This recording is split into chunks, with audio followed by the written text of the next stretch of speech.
Good evening, everyone, and thanks for tuning in to Spuds TV today. I'm the voice of the Spuds, Nick Gruber.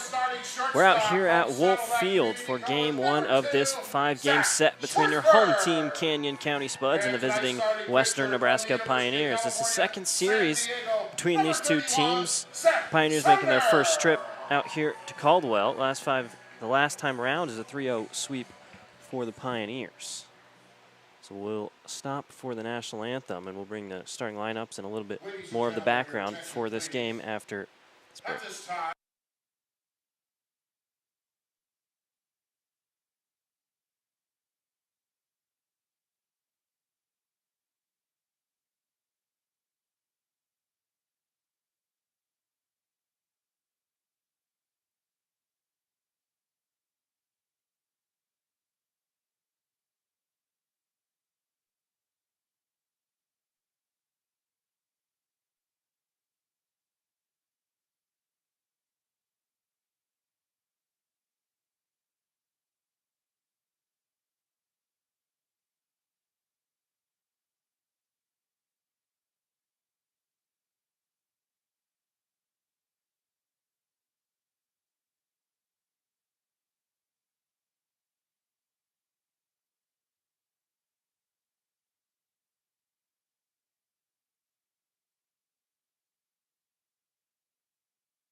Tonight, Spuds look to pick up a Game 1 win after just being 3-7 in their last 10. It's the second half of the season.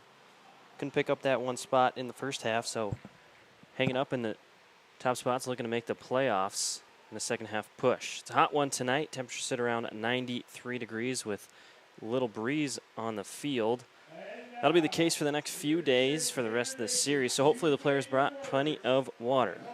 First pitch is just about underway. Let's take a look at those starting lineups. For the visiting Western Nebraska Pioneers, leading off is Eric Smelko, center fielder, wearing 7. Then the shortstop, Isaac Lopez, wearing 6.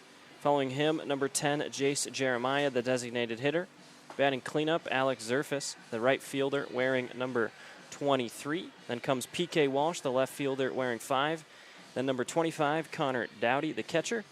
Then comes number 4, Tyler Mead, the first baseman. Following him is the second baseman, Stevie Hom, number 3. And rounding out the lineup for the Pioneers is number 2, Antonio Nenez. For your home team, Canyon County Spuds, leading things off is Tyler Castelli, the left fielder, wearing number 9. Then Lucas Danielwicz, number 13, the designated hitter tonight. Batting third, Owen Bischoff, center fielder, wearing number 1. Batting cleanup, big lefty, Tyler Stone, the first baseman, wearing 34. Then comes Jeremy Keller, catcher, wearing number 7. Following him, number 8, Riker Billingsley, playing second base tonight. Then comes Gabe Garrett, third baseman, wearing number 15. Following him, Chase Burke, the right fielder, wearing number 3. And rounding things off tonight for the Canyon County Spuds is Zach Schwartzberg. He plays shortstop. On the mound, warming his arm up right now is pitcher Seth Sumner. Number 31, Seth Sumner. Sumner out of UC San Diego will get things started, we'll get the start tonight for the Spuds. So once again, it'll be Eric Smelko, the center fielder, the left-handed hitter, leading things off here tonight for the Pioneers.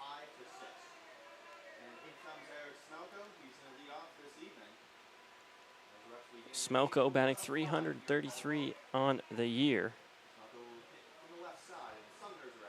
and 102 at-bats. So at-bat number 103. Here comes pitch number 1, swung on, pop straight into shallow center field. Just barely leaves the infield. That's the grab made by shortstop Zachary Schwartzberg. So a quick out. First pitch swung at by Smelko. He'll pop out for out number 1. Shortstop, Lopez.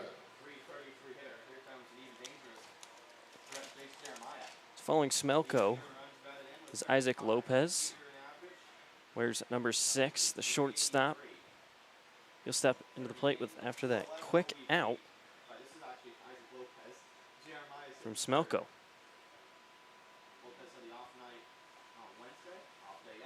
Here comes the first pitch his way. That one catches top of the strike zone.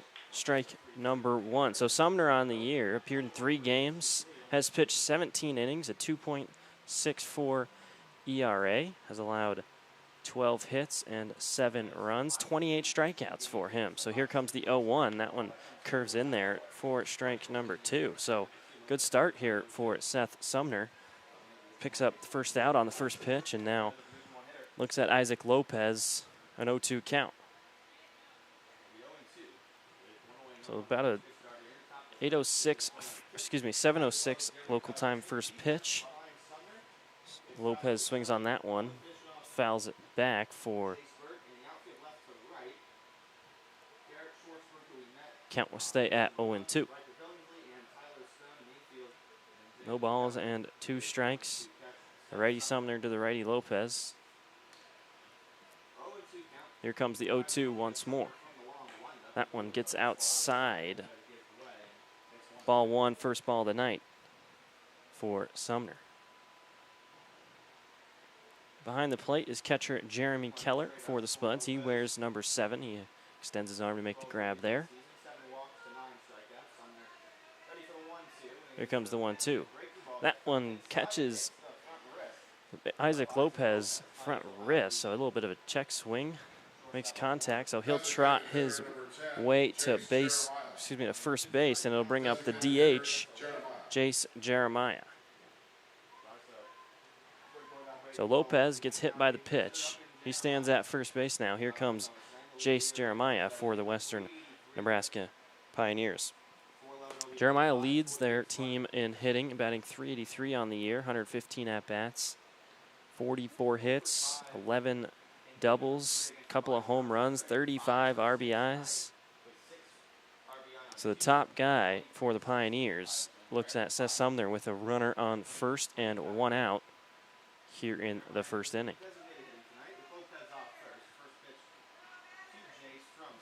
Here comes the first pitch to Jeremiah. That one way high and outside. It'll allow Lopez to take off from first to second. That one sails over the head of Jeremiah. Keller can't make the grab. So Lopez now moves to scoring position. He'll stand at second base. The 1-0 count. And 1 out.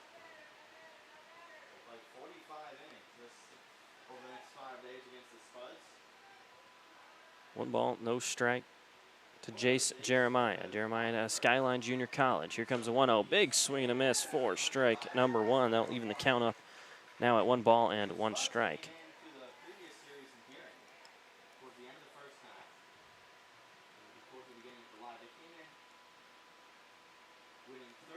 Even 1-1 count. On its way, another big swing and a miss from Jeremiah there. Can't make contact. It'll be strike number 2. 1 ball, 2 strikes here in game 1 of this 5-game stretch out here at Wolf Field. Sumner looks back at Lopez, dancing at second. Here comes the 1-2, and once again, a similar spot. He called it. That one was called foul. As Jeremiah shakes his wrist, looks to be in some sort of pain. The umpires will come and converse there at the mound, talking about whether or not it's a foul ball or if hit by pitch. So they'll give the nod to Jeremiah, and now he'll be a second batter in a row hit by pitch. Jeremiah now stands at first. Jeremiah looks to be all right. He kind of holds that hand in a ball, takes a peek at it at first, rubs it off, and I think he'll be okay. So now runners on first and second. after Lopez and Jeremiah both get hit by the pitch in that lead wrist area. So a fresh count now to Alex Zerfus, the right fielder. Here comes the first pitch his way. That one stays high for ball number 1. So we'll start with a 1-0 count. So Zerfus batting .320 on the year at 100 at-bats. 32 hits for him. He's drawn 17 walks on balls. So runners on first and second. Second pitch, big swing and a miss. So it'll even the count up at 1-1. So a little bit of a hack there from Zerfus. Will be strike number 1 of this count.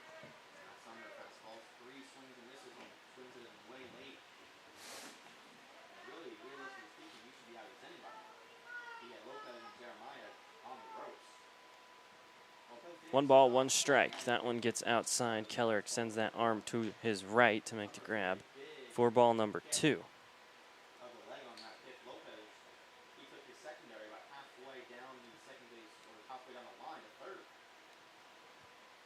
So the count moves now to 2 balls and 1 strike. It's Lopez standing at second and Jeremiah at first. That one swung on to the third base coach for the Pioneers. A one-handed grab made by him. Foul ball, strike number 2.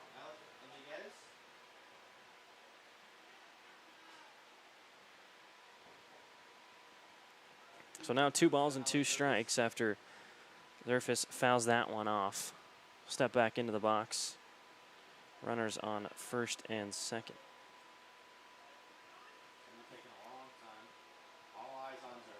That one, big swing and a miss. Sumner finds his first strikeout of the night. As Zerfus strikes out swinging there. So there's out number 2 of the inning. It'll now bring up P.K. Walsh, the left fielder, as here comes the first train here on July 8th at Wolf Field. An early train appearance tonight. Runners are sent. That one swung on towards shallow center. That's the Bischoff coming and making a sliding grab for out number 3. So Sumner recovers after hitting back-to-back runners. 2 runners will be stranded, 1 in scoring position. We'll move to the bottom of the first. It'll be Castelli due up for the Spuds, followed by Daniel Wicks and Owen Bischoff. Score tied still at 0-0. We'll take a short break and be right back with the action.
Welcome back to the action. As we move to the bottom of the first. Pios strand 2 on the bases, 1 at first, 1 at second in scoring position. The Spuds now step up to plate on the offensive end of the ball. It'll be Tyler Castelli leading things off. Castelli out of Embry-Riddle. Where's number 9 plays left field. On the mound for the Pios is Adrian Short. He wears number 37. That first pitch kind of gets high and away for ball number 1. Catcher tonight for the Pios is Connor Dowdy. So now the 1-0 pitch, Castelli swing and a miss. Even the count up, 1 ball, 1 strike. So Castelli in the leadoff spot, batting .267. He's got 32 hits in his 120 at-bats. That one swung on high and out of play over the dugout of the Spuds on that third base line. Count now moves to 1-2.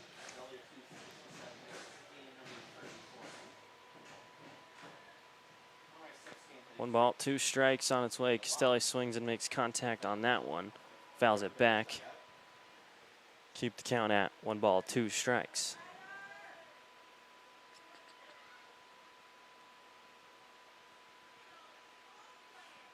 So another 1-2, one more time. Swung on towards center field. That's toward Eric Smelko. No, that's the second baseman, Stevie Hom, trotting back to make the easy grab for out number 1. So Castelli pops out to start things off for the Spuds.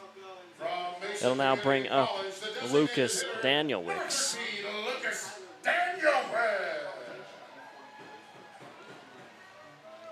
Danielwicks batting a clean .300 this year. 33 hits, 8 doubles. He's got a home run and 14 RBIs. So he'll step in, 1 out, nobody on. First pitch his way, swung on towards the second baseman. Straight to him. Stevie Hom makes grab number 2 for the second out. So 2 quick outs here in the bottom of the first. Here comes Owen Bischoff, 2 outs and nobody on. Number 1, Owen Bischoff.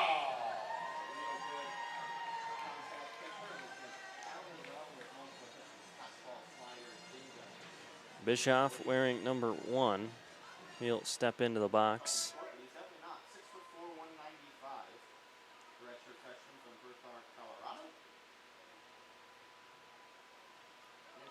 Here comes the first pitch from short to Bischoff. That one stays low, ball number 1.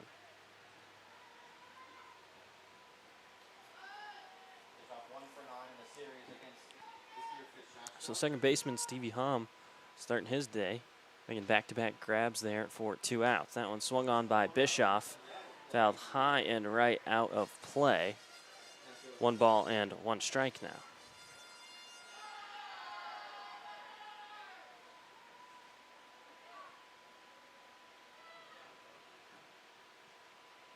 One ball and 1 strike here in game 1 of this 5-game stretch.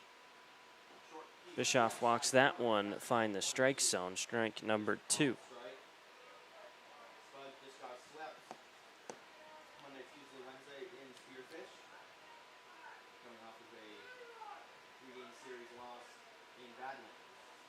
One-two count, Adrian Short to Bischoff. That one just drops low. Even the count again at 2 balls and 2 strikes.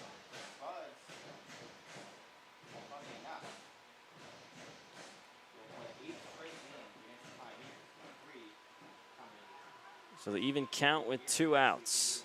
That one gets outside ball 3, so it'll be the first full count of the night. A little bit of a battle here between Short and Bischoff. Spuds coming off 3 losses. A road trip against the Spearfish Sasquatch. Lost 3 close ones, losing both of their last games 2-3. Bischoff swings on that one. That one will chop foul. Keep the count at 3 balls and 2 strikes.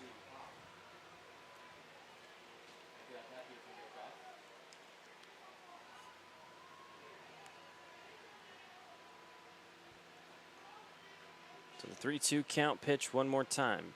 Short winds up and delivers. That one stays low and it'll be a walk. So Bischoff trots down to first, and it'll bring up Tyler Stone batting cleanup tonight for the Spuds. From Gonzaga University, the first baseman, number 34, Tyler Stone. So now with a runner on first, Stone, the leading hitter for the Spuds, batting .326, steps up to the plate.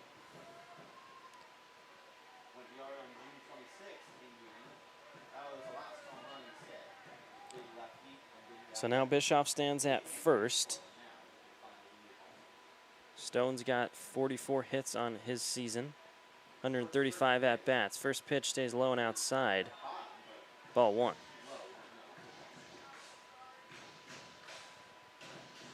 Stone's got a handful of home runs on the year, leads the team in hitting, leads the team in home runs. 32 RBIs. Second pitch skips in low for ball number 2. So Stone watches the first 2 pitch stay low. It's a 2-0 count. That pitch handled well by catcher Connor Dowdy.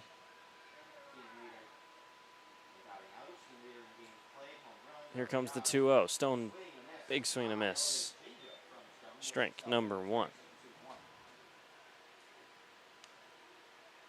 So slight breeze out here at Wolf Field in Caldwell, Idaho, moving left to right. Nonetheless, it's toaster.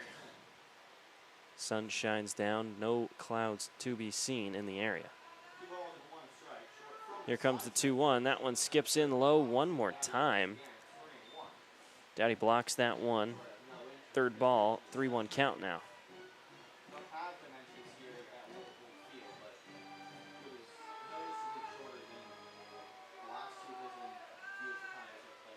Three balls and 1 strike now to Tyler Stone. So 2 outs. 3-1 swung on towards right. It will stay fair. There goes Bischoff rounding second. Stone rounds first. Bischoff is going to be sent home. Turns the corner and will slide in. No, not even. Doesn't even have to slide. No thrown was made. It's an RBI double for Tyler Stone, and the Spuds jump out to a 1-0 lead.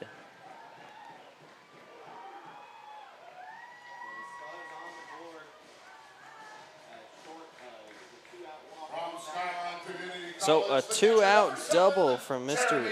Stone will score run number 1 for the Spuds. An early lead, 1-0. So Stone now stands at second after bringing Bischoff home, and here comes Jeremy Keller, the catcher. He swings on that one high, deep towards left field. PK Walsh able to get underneath that one in time for out number 3. So the Spuds strike first, taking a 1-0 lead from the RBI double from Tyler Stone, batting in Owen Bischoff. We'll move to the second. Spuds lead this one 1. Take a short break and be right back with the action.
So it'll be the catcher, Connor Dowdy, leading things off for the Pioneers after the Spuds jump out to that early 1-0 lead from the RBI double from Stone. It's Seth Sumner on the mound. He hit 2 runners in the first, but was able to escape no runs allowed and 1 strikeout. First pitch gets outside for ball number 1. a 1-0 count. So we're in the top of the second here. Pitch number 2 to Dowdy. That one finds the strike zone with the count to 1 ball and 1 strike now.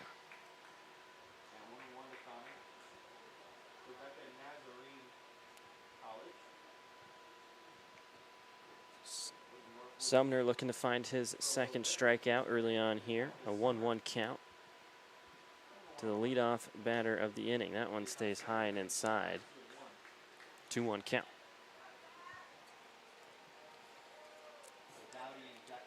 Dowdy struggled so far. This is only his 4th game appearance, batting 182. That one swung on towards first baseman, but stays foul. Even the count up at 2-2. So Dowdy's only had 11 at-bats. He's found 2 hits in those 11 at-bats. Here comes the 2-2 pitch. That one finds the strike zone. It's strikeout number 2 for Sumner. That'll be out number 1 as Dowdy strikes out looking. So with 1 out now, here comes Tyler Mead for the Pioneers, the first baseman out of Gateway Community College. First baseman, Mead.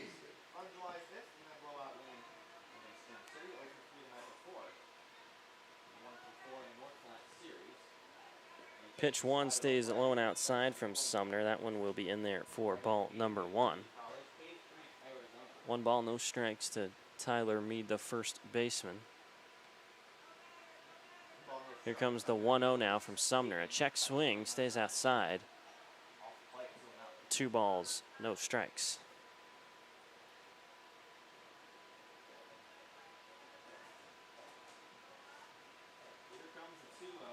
The 2-0 swung on towards center. A high fly ball towards Owen Bischoff. He watches that one come down and makes the grab for out number 2. So 2 quick outs found there for the Spuds. It'll be Stevie Hom, the 8th in the lineup, the second baseman, with no runners on and 2 outs now.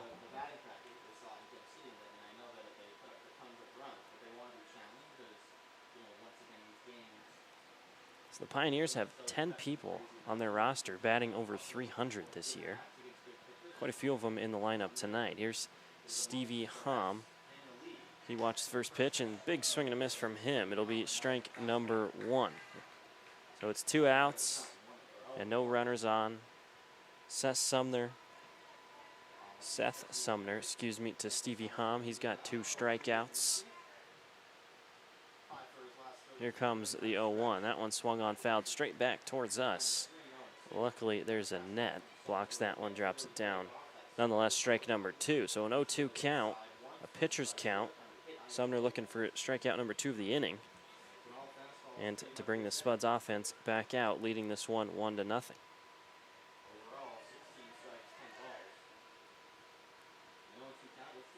So with 2 outs, here comes the 0-2 to Hom. Big check swing, stays high, and first place umpire says he went. So it'll be another strikeout for Seth Sumner. Second one of the inning, his 3rd one of the day. 3 up, 3 down for the Pioneers. It'll bring up Riker Billingsley, leading things off for the Spuds after we take this short break and be right back with the action.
So Pioneers go 3 up, 3 down. Moves us to the bottom of the inning. It's Riker Billingsley, the second baseman, leading things off here for the Canyon County Spuds. It's the lefty out of UC Riverside. He'll step into the plate and look at pitcher Adrian Short. First pitch on its way, stays high for ball number 1.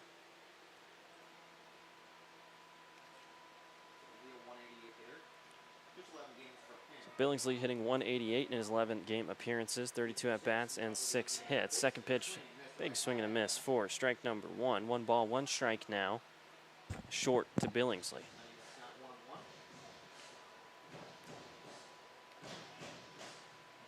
Billingsley batting 6th in the lineup tonight.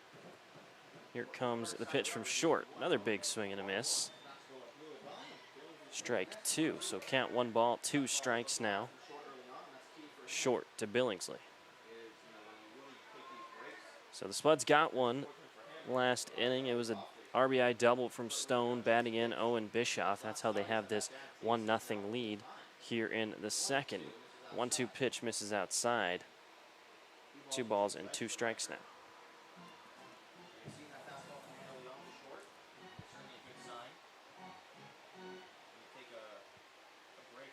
Even 2-2.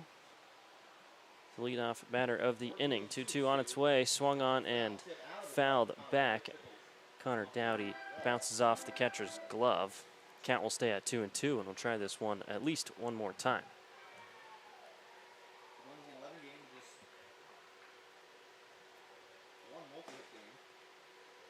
Billingsley steps back into the box to look at Short one more time. The 2-2, that one stays low, skips out of the glove in the dirt from Dowdy.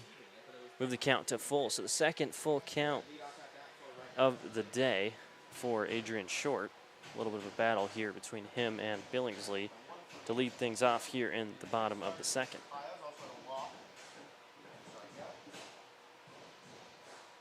Three balls, 2 strikes. Here comes the full count pitch. Stays high, and it'll be a walk. So Billingsley draws the walk. He'll make his way to first. Leadoff walk, and now it'll bring up Gabe Garrett, the second baseman out of Florida Tech.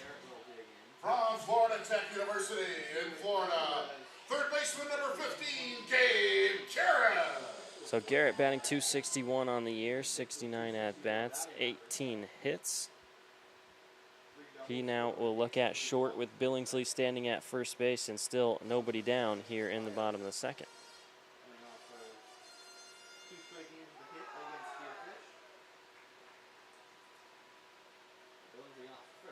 So the fresh count, first pitch finds the lower end of the strike zone, strike number 1.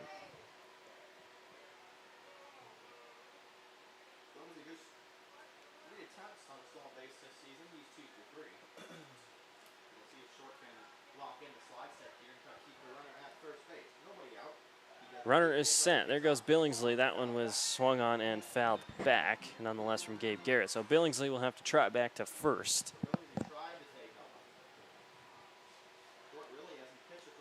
Billingsley showing off the speed there. I think he would have been in there plenty of time. Had a healthy leadoff and a good start to his run to second, but now he still stands at first. No balls and 2 strikes now to Garrett. That one swung on, and it'll find the gap into left field. Rounding second is Billingsley. No, he'll be held up at second base. So it'll be a single for Gabe Garrett, as runners now stand at first and second. Right fielder from Mesa Community College, number 3, Chase Burke. So now with runners on first and second and nobody down, it'll bring up Chase Burke, batting 8th in the lineup out of Mesa Community College. Burke batting at 186 on the year in his 16 game appearances. He shows the bunt early. Here comes the pitch. Drops it down. Third baseman runs up, makes the grab, flips it to first for out number 1. But it was a successful bunt there from Chase Burke. Advances both runners to scoring position. From Saddleback Community College, your shortstop. Burke dropped that one down to the third base line. Advances both runners. So now Garrett stands at second. Billingsley stands at third. And here comes The bottom of the lineup, Mr. Schwartzberg, the shortstop out of Saddleback Community College. Schwartzberg batting .289 in his 90 at-bats. Here comes the first pitch his way with one out. That one stays high. Ball number 1.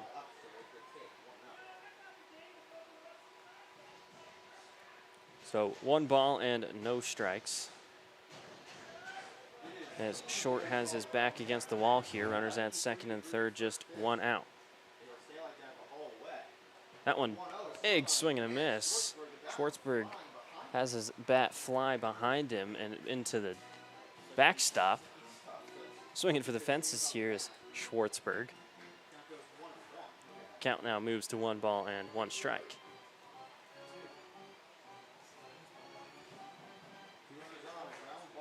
So Schwartzberg gets his bat back. It was Castelli coming over and helping his teammate out, handing him the bat.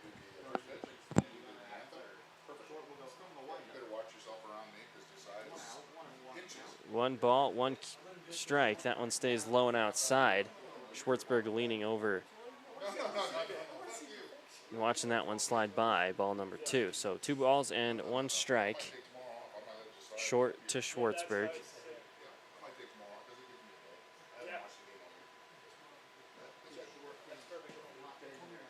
Here comes the 2-1. Schwartzberg swings on that one towards center, right over the head of the shortstop Lopez. It'll score 1. Here comes the second runner in Billingsley.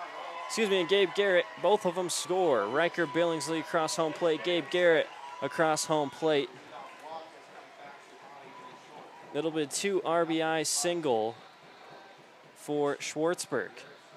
So the lead extends now 3-0.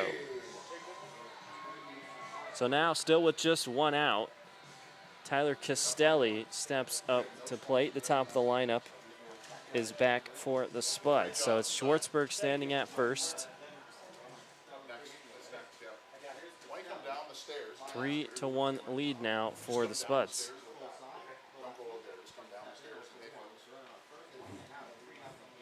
The fresh count, first pitch, Castelli watches that one fly by, catches the corner of the strike zone. 0-1 count. So Schwartzberg stands at first.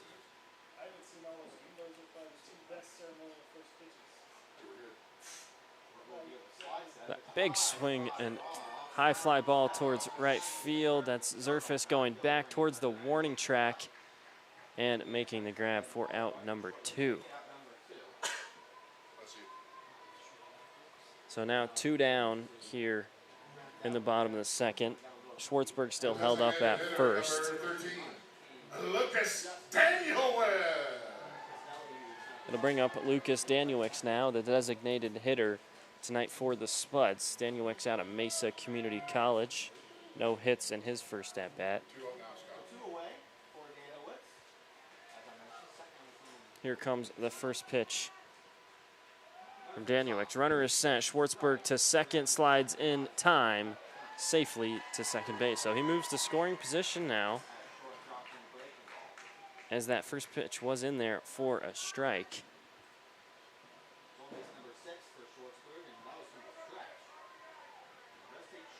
So Schwartzberg showing off the speed there, making it to second base in plenty of time.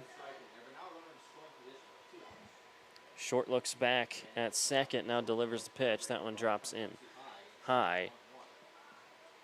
Even the count up at 1-1 now. So Short still no strikeouts in just about 2 innings now. Here comes the 1-1. Big swing and a miss there from Lucas Danielewicz. It'll be strike number 2. Count now 1 ball, 2 strikes.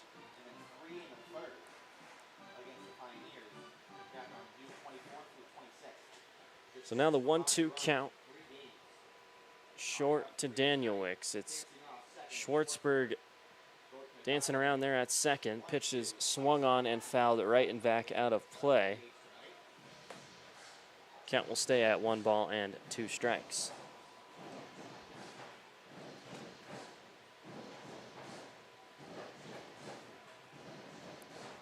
The 1-2 count. Once again, Short looks back at Schwartzberg. The 1-2 delivered. Stays outside. A sliding block there from catcher Dowdy. Holds up Schwartzberg at second. Nonetheless, ball number 2. So 2 balls and 2 strikes now.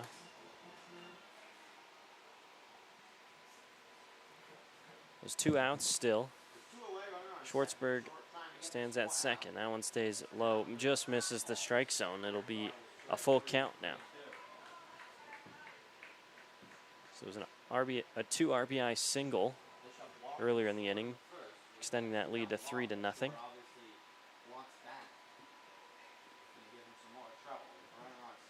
So 3 balls, 2 strikes, 2 outs. On its way to Danielwick. Swung on, and that one will go out of play towards the food truck out here at Wolf Field. Keep the count at full.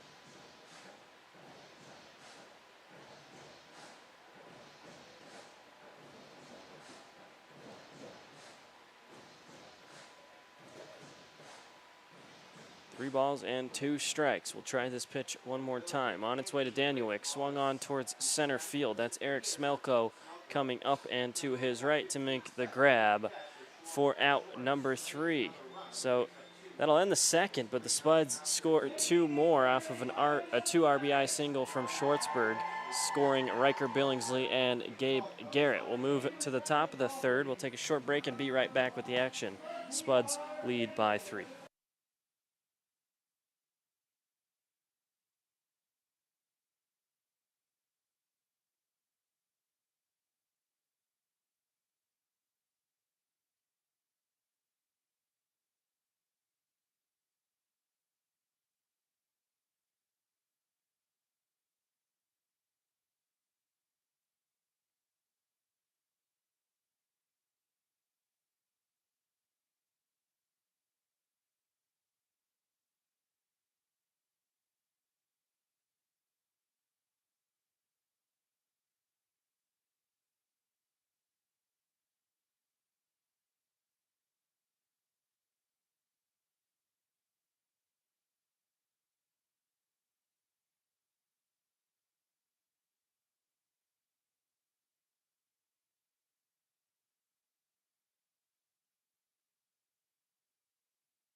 So Spud scored 2 more there in the second.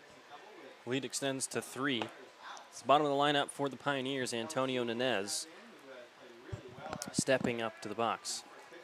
First pitch stays low and outside for ball number 1. 1 ball and no strikes.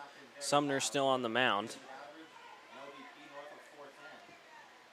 Pitching well so far, 3 strikeouts. That one drops in there for strike number 1. There's 1 ball and 1 strikes to Antonio Nanez, and Nanez has been designated the beer batter. If you've been tuning in by now, you know what that means. If he strikes out, crowd gets half off pub beer from 10 Barrel Brewing here at Wolf Field. Pitch 3, outside ball 2. 2 balls, 1 strike. 2-1 count. Stays low, ball number 3. So a 3-1 count, start things off here in the third to Antonio Nanez. Nanez out of San Francisco State University. Here comes the 3-1. Swung on and fouled back for strike number 2. So a full count now. Got 2 strikes, folks. Let's make some noise. The beer batter. Seth Sumner to Antonio Nanez. The crowd on their feet making some noise here at Wolf Field. Here comes the 3-2 pitch. Just stays high for ball number 4. Top of the order for the Pioneers, center field. So a leadoff walk there for Antonio Nanez. It'll bring the top of the lineup up Now for the Pioneers, Eric Smelko steps into the box, runner at first, no outs. Trail this one by 3.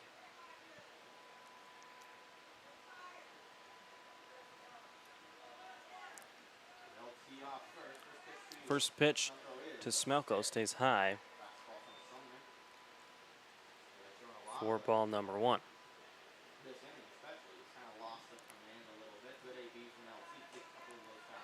1-0 count.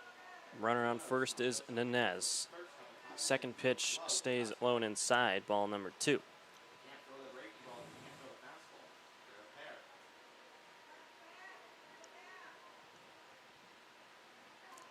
So a 2-0 count now to Eric Smelko.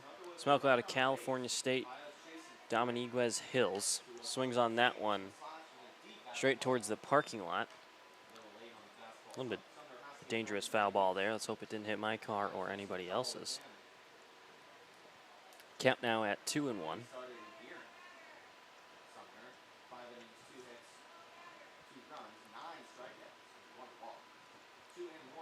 Sumner delivers the 2-1. It's ground chopper towards the second base.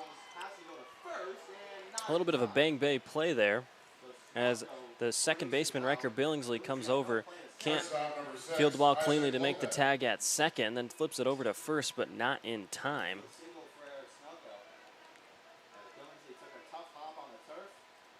It'll be a single for Eric Smelko.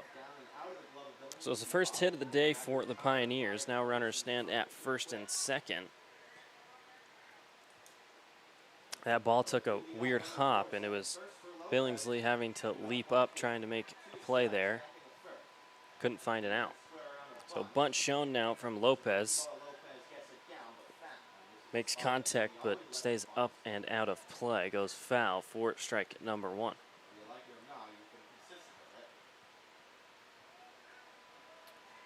So Lopez shows bunt on the first pitch. The shortstop at a UTRGV. An 0-1 count. Will Lopez show bunt? Infield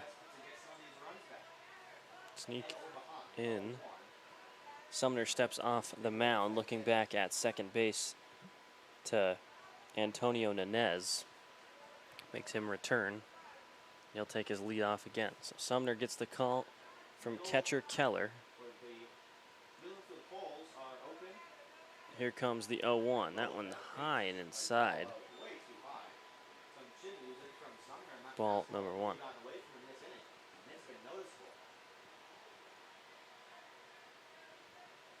So even count now, 1 ball, 1 strike. It's 2 runners on. Smelko had the single. Nanez was walked. Those are the 2 standing on the plate, the bases for the Pioneers. Here comes the 1-1 pitch. Similar spot. Stays high in that head area of Isaac Lopez. 2 balls and 1 strike.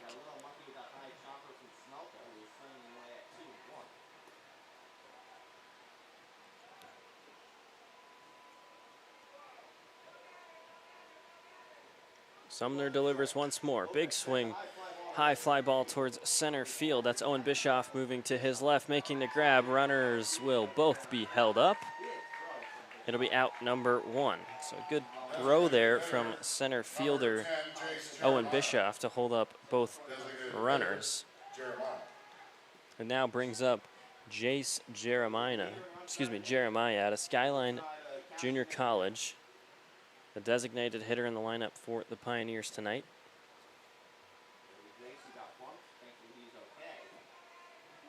Last at bat, Jeremiah took a pitch to his hand. He now stands in the box, 1 out, 2 runners on. First pitch finds the strike zone for strike number 1. Kind of lost his balance there, was leaning back, stumbled out of the box a little bit.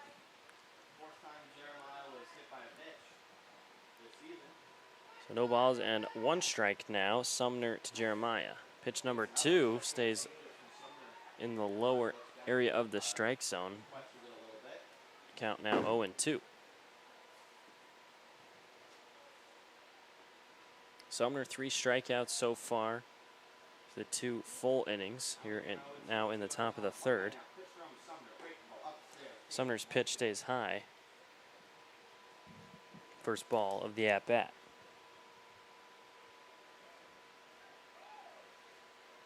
One ball, 2 strikes, just the single out.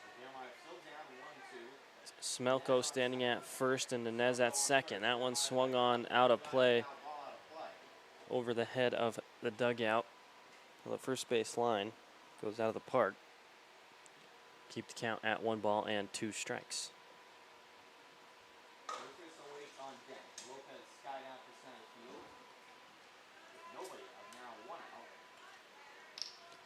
Sumner delivers the 1-2 one more time. That one just misses the strike zone.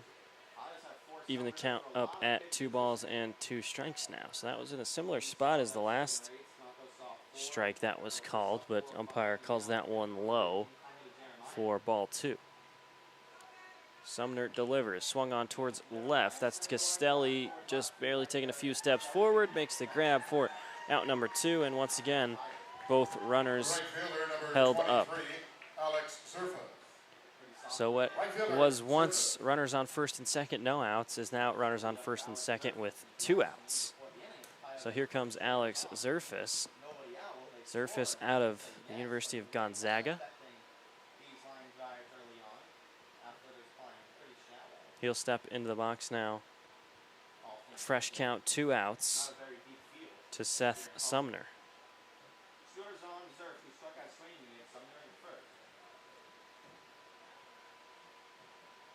Fresh count, 2 outs now. First pitch on its way, stays outside, ball number 1. Spuds tonight in their white pinstripe uniforms. White tops, white bottoms. Looking at the Pioneers in their black tops and gray bottoms. The white numbers and the red trim for the Pioneers. 1-0 pitch stays low. Count now moves to 2 balls and no strikes.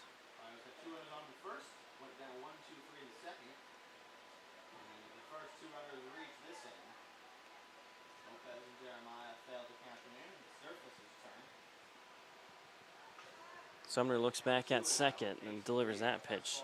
Stays high, so 3 pitches in a row to Zerfus are all balls. So we'll see if Sumner can find the strike zone here.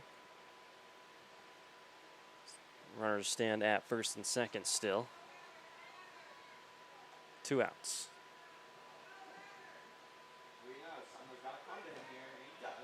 Sumner finds the strike zone on a 3-0 count.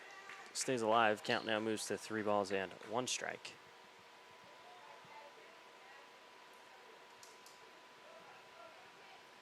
So it's the first game of this 5-game series between these 2 teams. All will be played here at Wolf Field. Both teams. That one swung on and stays. Just barely goes foul. It was Stone just couldn't get his glove underneath that ball, but doesn't stay fair. Now count moves to 3 balls and 2 strikes. So what was started as a 3-0 is now a 3-2. Sumner to Zerfus.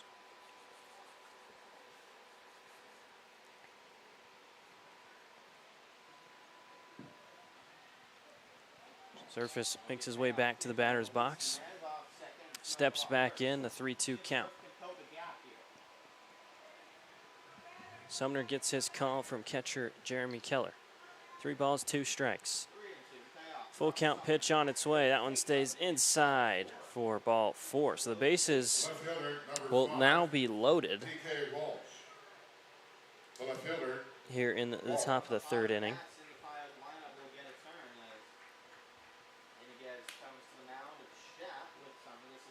So with the bases loaded and 2 outs, here comes Coach Alex Iniguez coming out.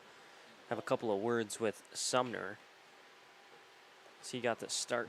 He's got 3 strikeouts so far today. Having a quick chat. Infield comes in. It's PK Walsh for the Pioneers now stepping into the box. Walsh out of the University of Kansas. No hits thus far today. Only 1 hit, solo hit from Eric Smelko earlier in this inning. It was a base hit. He's the one who stands at second base with his helmet off right now.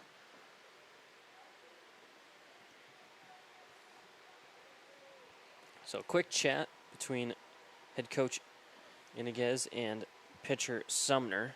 It's a fresh count to PK Walsh. Bases loaded, 2 outs. First pitch on its way, swung on towards the shortstop. Schwartzberg fields it cleanly and tosses it to first for out number 3. So good work there from the Spuds defense. 3 runners left on bases for the Pioneers. No runners are able to score. The Spuds still lead this one 3-0. We'll move to the bottom of the third after we take a short break.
So to get things going here in the bottom of the third, it'll be Owen Bischoff leading things off. Center fielder out of Yakima Valley. Spuds still hold on to this 3-0 lead, scoring 1 in the first, 2 in the second. See if they can keep their run streak alive here in the third. It's the first pitch to Bischoff. Stays high, ball number 1. It's still short on the mound for the Pios. He's still looking for a strikeout. 1-0 count now.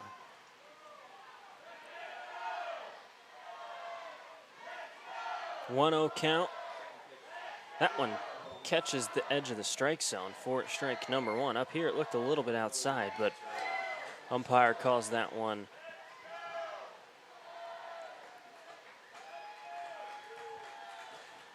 even count. 1 ball and 1 strike.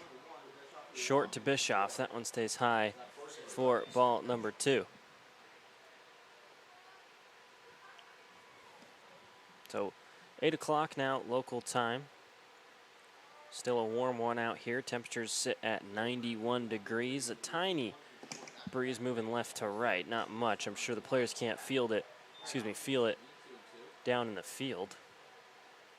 Bischoff swung on that one and fouled it back. Even 2-2 count now. A good crowd out here at Wolf Field. The fans coming out despite the heat. Packing that third base line in the shade. A decent amount of crowd on the first base line, braving the heat.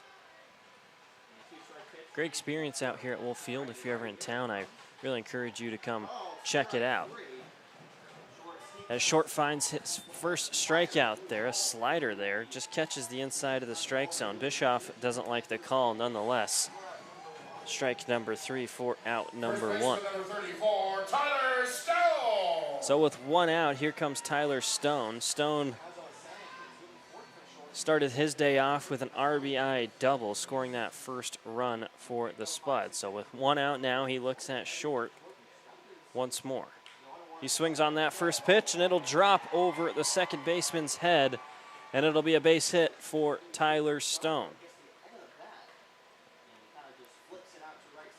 So Stone showing tonight why he has been the leading hitter for the Spuds tonight. 2 for 2, an RBI double, and now a single. So here comes catcher Jeremy Keller with 1 out and now a runner on first.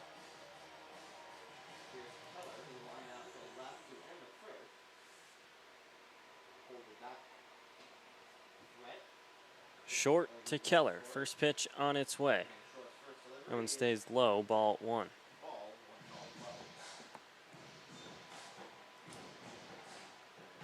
So 1 ball and no strikes. Here in the bottom of the third, it's 1 out after Bischoff struck out looking. Swung on by Keller there, fouled right and out of play. It'll be 1 ball and 1 strike now. Keller playing catcher tonight for the Spuds out of Skyline Junior College. Here's the even 1-1 pitch from short. That one skips in low. Blocked there from catcher Dowdy. Holds Stone up at first. 2 balls, 1 strike now. As I mentioned, these two teams faced off earlier in the year in a 3-game series. It was the Pioneers winning all 3 of those. All 3 close, tightly contested game. That pitch drops in there for strike number 2. So a little bit of back and forth, ball strike, 2-2 count.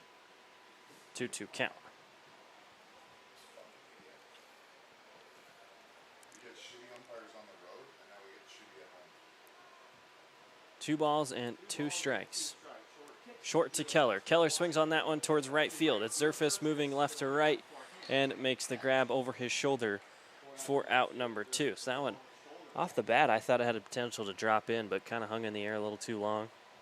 And Zerfus easily makes that grab in right field. Second baseman, number 8, Riker Billingsley. So following the pop out there from Jeremy Keller, here comes Riker Billingsley. Billingsley was walked earlier and scored one of the runs for the Spuds. He was batted home from that RBI single from Zachary Schwartzberg. A pickoff attempt there from Adrian Short. Stone slides in safely. So Billingsley playing second base for the Spuds tonight.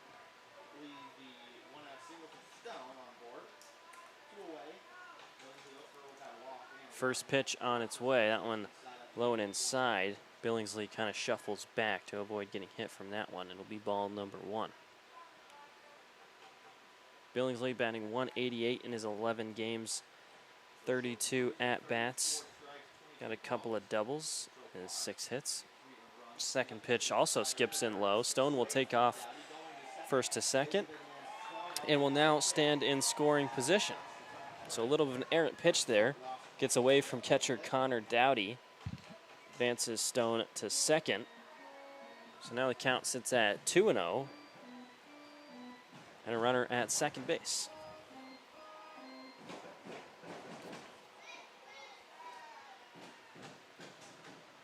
Two balls, no strikes, 2 outs. Billingsley swung on hard, fouled straight and up and over our heads for strike number 1.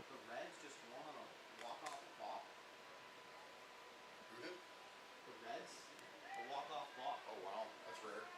2 balls, 1 strike. Reds win and the ball is rare. Here comes the pitch from short. Billingsley watches that one stay high. 3 balls, 1 strike now. So a hitter's count to Billingsley. Stone still stands at second. Stone takes his lead off. And here comes the 3-1. That one way upstairs. And it'll be a 5-pitch walk there to Mr. Billingsley. So Billingsley now stands at first. Runners on first and second. It now brings up Gabe Garrett, the third baseman. Garrett has 4 hits so far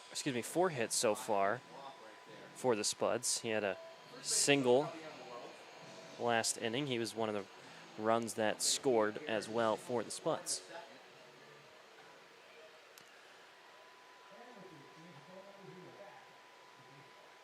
Quick chat there from catcher Dowdy to pitcher Short, and second baseman Stevie Hum also comes in, gives his pitcher a couple of words of encouragement as he looks at Garrett with 2 outs and runners at first and second.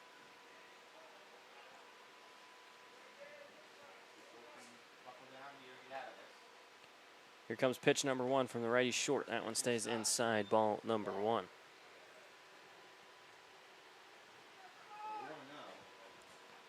Count starts at 1-0 to Garrett. Garrett out of Florida Tech, batting .261 on the season. Here in the 7th spot in the lineup for the Spuds tonight. That one swung on by Garrett towards center field, towards Eric Smelko, moving left to right over his shoulder, makes the catch for out number 3. So 2 runners stranded there for the Spuds. They end their run streak of the inning, scoring 1 in the first, 2 in the second. That's how they lead this one 3-0. We'll move to the 4th now. Spuds trail this one by 3. Lead this one by 3. We'll take a short break and be right back with the action. Thanks for tuning in to Spuds TV.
Here we are in the 4th inning of action. It's Connor Dowdy leading things off for the Pioneers out at Trevecca Nazarene.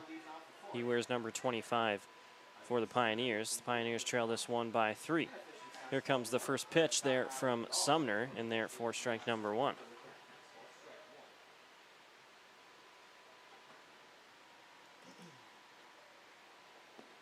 So 0-1 start. Sumner's second pitch of the at-bat gets outside, even the count up out. 1 ball and 1 strike.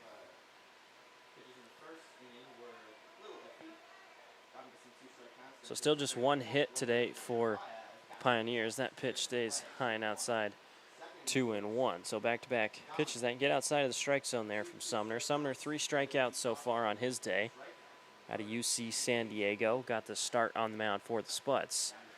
That pitch finds the strike zone, even the count up at 2-2.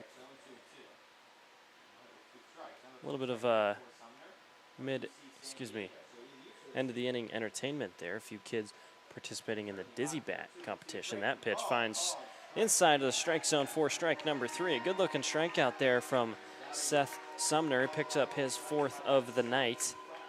Connor Dowdy strikes out swinging. So now Tyler Mead will step up to the plate with 1 out and nobody on. The first baseman, Mead. So as I was saying, the Dizzy Bat competition. A few fans spin around 10 times and then have to run up and try to swing a ball off of a tee. That pitch there from Sumner high and inside. It was Tyler Mead kind of looking back at the umpire, I think saying, hey, that pitch touched my jersey. But that one just stays inside. The 1-0 count outside now. 2 balls. That one gets away from Keller. Slides back to the backstop. Ball boy comes out. Look at him go on the bottom of your screen, taking off. Good speed there from the ball boy. Here comes the 2-0 now. That one, a chop swing there from Tyler Mead, swung on and out of play.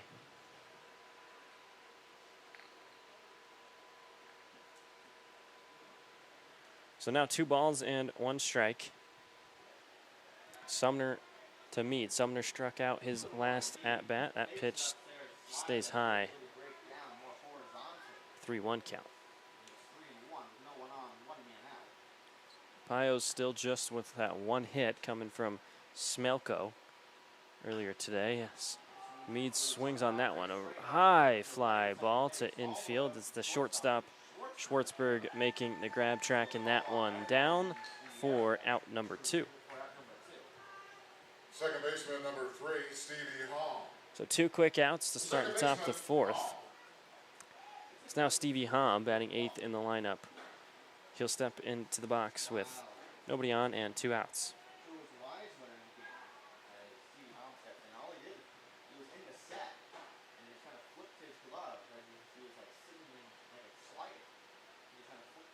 First pitch to Hom, big swing and a miss from him. Strike number 1. Hom wearing number 3 for the Pioneers. Hom on the season batting .261. His 14th game appearance tonight. It's 46 at-bats in the previous game, 12 hits for him. Here comes the 0-1, swung on once more, fouls back, makes contact with that net, and drops down. 4 strike number 2, so quick 2 outs and now a quick 0-2 count. Sumner looking for another strikeout of the inning and his 5th of the day. Here comes the 0-2 to Hom. That one just misses high for ball number 1. So that one was dropping in there. Up here kind of looked like it might have caught the strike zone, but home plate umpire calls that one high. Count now moves to 1-2. 1-2 pitch, swung on once again towards right field. No play will be able to be made as that one goes over the fence towards that VIP area out here at Wolf Field. Fan going over and getting his souvenir. Count still at 1 ball and 2 strikes. Nobody on. 4th inning action here in Caldwell, Idaho. Here comes the 1-2, that one upstairs. Fastball, even the count, 2 balls and 2 strikes now. Stevie Hom out of Olone Junior College. Looking at Seth Sumner still on the mound for the Spuds. Here comes the 2-2.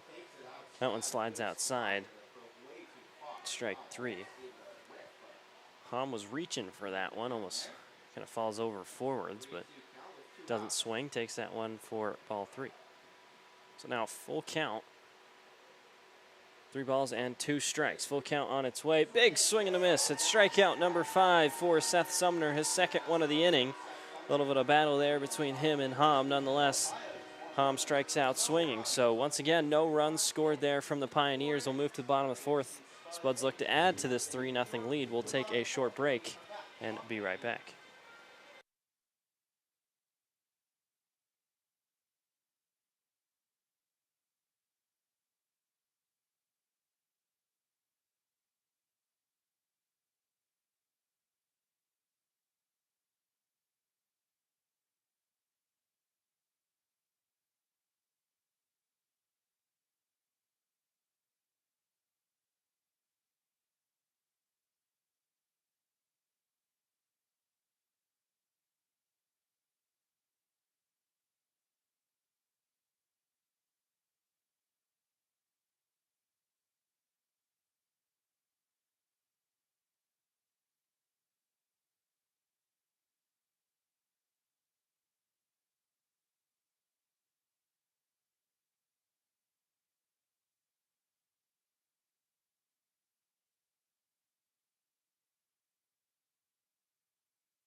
So it'll be Chase Burke getting things going here in the bottom of the fourth inning. The right fielder out of Mesa Community College still looking at Adrian Short on the mound for the Pioneers. Short just one strikeout so far through his full 3 innings pitch.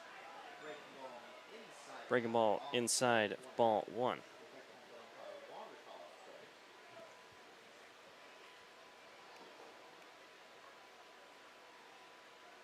Chase Burke, 186 average on the year. Second pitch catches the outside of the strike zone. Even the count now at 1 ball and 1 strike. So the Spuds scoring 1 in the bottom of the first, 2 more in the bottom of the second, still holding on to that 3-run lead. Burke watches that one stay high towards his head level for ball number 2.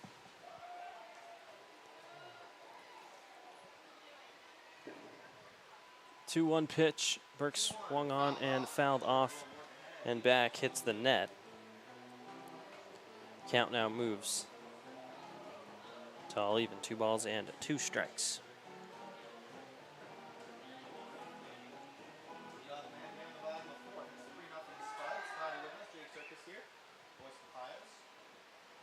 Two balls, 2 strikes.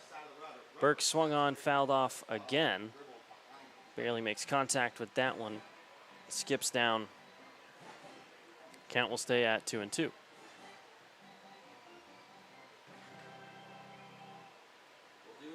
Two-two pitch, short to Burke. Pitch on its way, that one inside. Burke skips back, almost makes contact with that leg.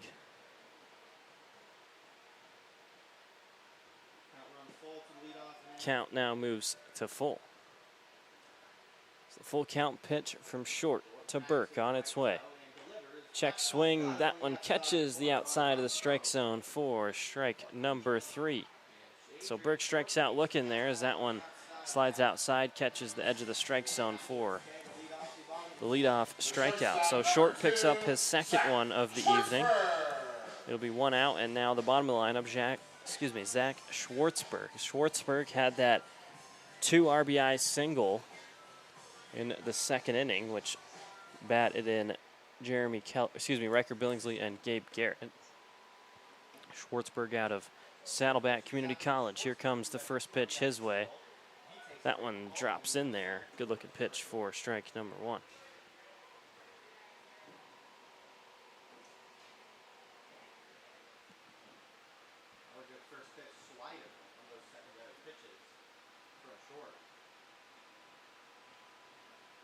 No ball, 1 strike. Swung on deep towards left field. It's the left fielder, P.K. Walsh. Can't get under it in time. That one stays foul. So now the count moves to 0-2. And had a little bit of air underneath it. Wasn't sure if Walsh was going to be able to move from his position in left to that ball. He couldn't get under it in time, probably about 10 feet short. Here comes the 0-2 to Schwartzberg. That one way outside. Looks like gets away there from Adrian Short. Goes over the head of Schwartzberg. Duck away from that one as Short looks down at his hand. Must be a little bit sweaty. I don't blame him. Temperature's still above 90 degrees out here at Wolf Field. It'll be like that for basically all 5 games of this series. Here comes the 0-2. Skips in there low for ball number 1. Tomorrow, high temperature 96, Sunday high of 90, Monday high of 94, and Tuesday a high of 102. So if you come out, make sure to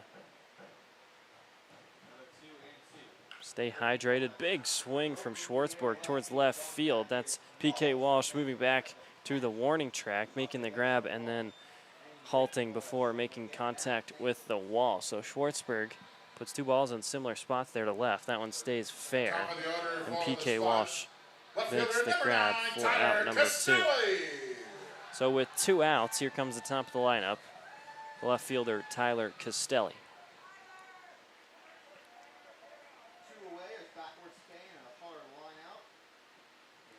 First pitch there to Castelli, skips through the legs of catcher Dowdy. Actually pops back and makes contact with the ump. Castelli looks back, has a laugh with him.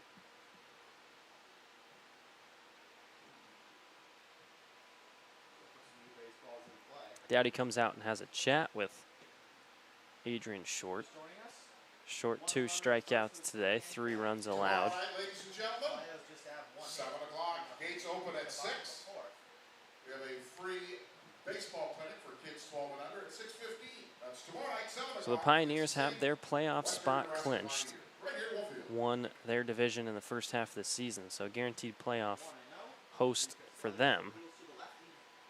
That pitch from Castelli, foul tip, strike number 1.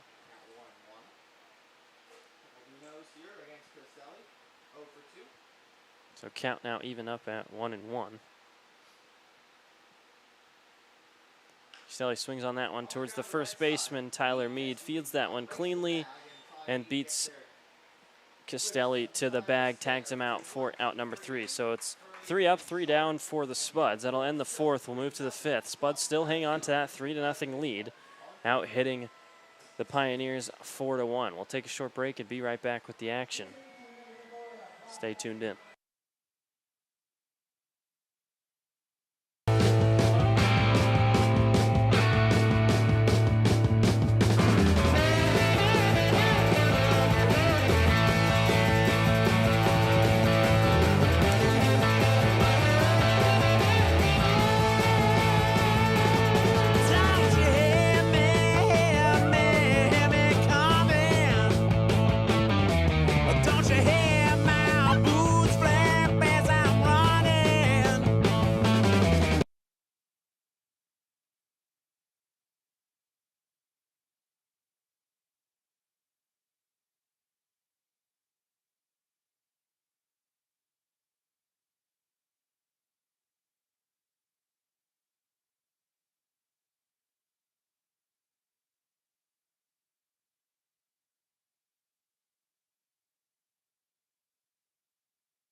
So to the 5th inning we go. It's Antonio Nanez leading things off in the 9th of the lineup tonight. Swings on that first pitch just out of play and over the bleachers here at Wolf Field for strike number 1. As I mentioned earlier, Nanez has been designated as the beer batter, so I'm sure the crowd will be making some noise here at this at-bat. It's the 0-1 count. Pitch number 2 stays low. 1 ball, 1 strike now. So the Spuds looking to have a good second half, 3-7 in their last 10, fighting for that playoff spot against the Spearfish Sasquatch. That pitch swung and fouled back, strike number 2.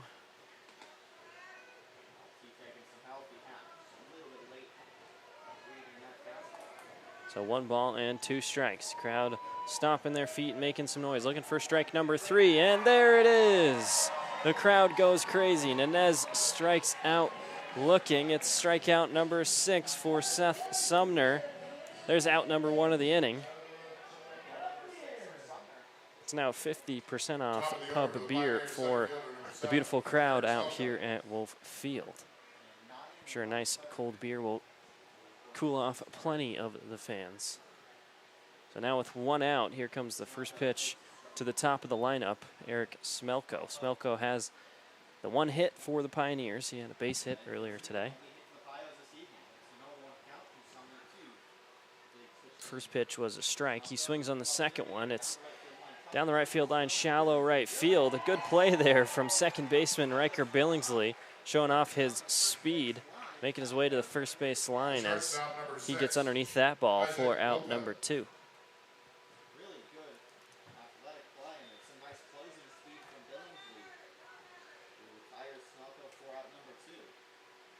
2 up, 2 down now. It's Isaac Lopez, shortstop.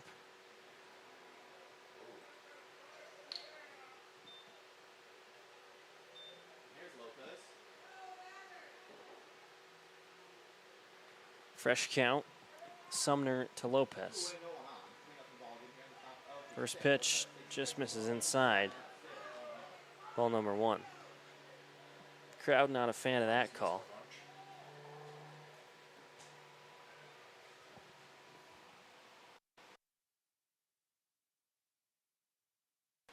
1-0 count.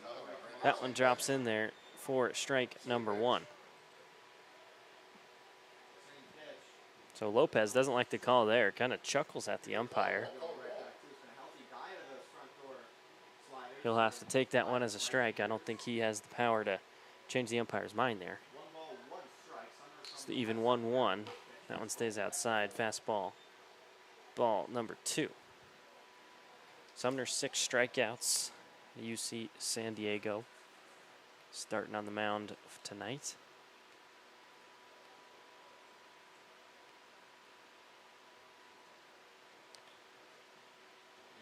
Now here comes the 2-1 with 2 outs. That one similar spot. Fastball outside. Now moves to 3-1.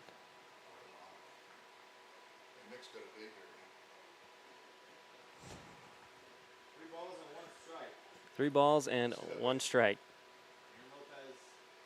Takes that pitch outside, ball number 4. Designated hitter, number 10, Chase Jeremiah. So the 5-pitch walk there to Lopez with 2 outs. He's not here, not a sniff. They're all 60 plus. As soon as he gets here. Here comes Jace Jeremiah now, the designated hitter. That first pitch, similar spot. That fastball just missing outside consistently here in the last few pitches. 20 miles an hour off that ball. You get a strike on that. Count now 1-0. Here comes the runner. It's Lopez making his way to second and in there safely. So Lopez now in scoring position. He stands at second base. Got a really good start there. Took off at the perfect time. Slides head first safely.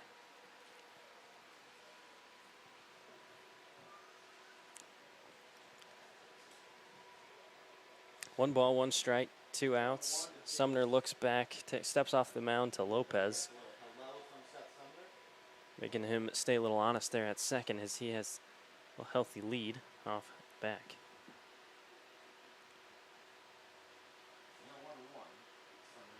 1-1, no, it's once more steps back and says, hey, Mr. Lopez, don't you dare think about stealing another base. Says, I want you to stay at second. Here comes the 1-1. Swung on towards the third base line, and it'll get into the gap. Runner is sent home. The throw from left fielder Castelli, not in time.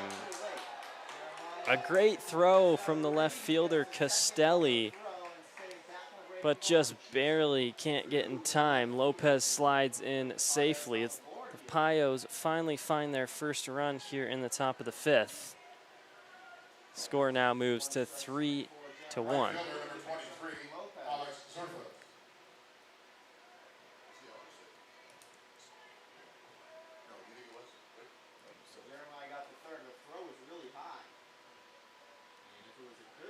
Counted as an RBI there for Isaac Lopez.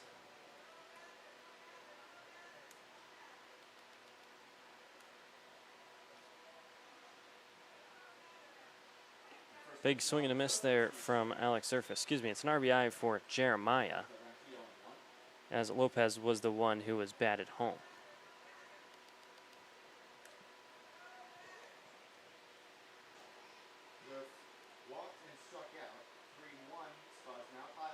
So the Pioneers score there at 1 with 2 outs. It's now an 0-2 count to Zerfus.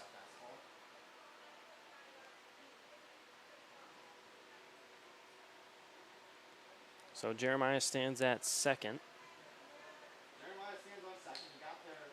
0-2 pitch to Zerfus. Zerfus out of Gonzaga. Has a strikeout earlier. A big swing and a miss. 3 pitches, 3 strikes to end the inning. Nonetheless, the Pioneers get on the board. Lead now shrinks to 2, a 3-1 ball game.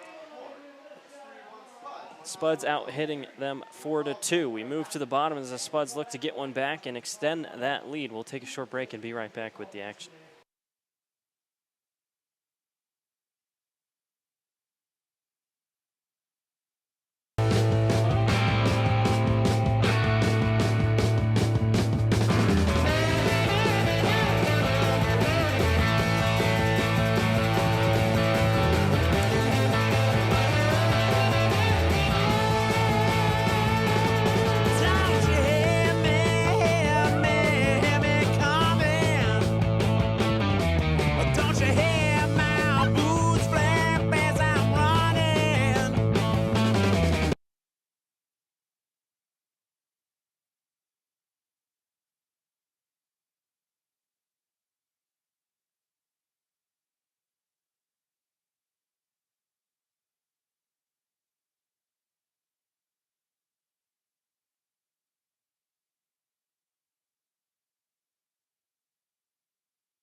So the Pioneers find their first run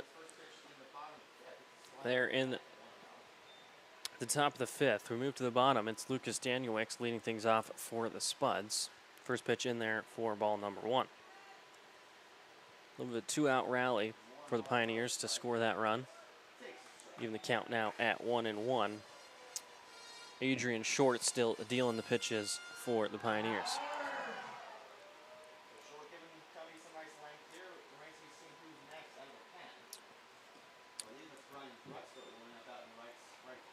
One 1 pitch stays low and outside for ball number 2. It's like a pitcher warming up there in the bullpen for the Pioneers as I said, Short's in his 5th inning of pitches here. That pitch catches the outside corner for strike number 2. 2 balls and 2 strikes.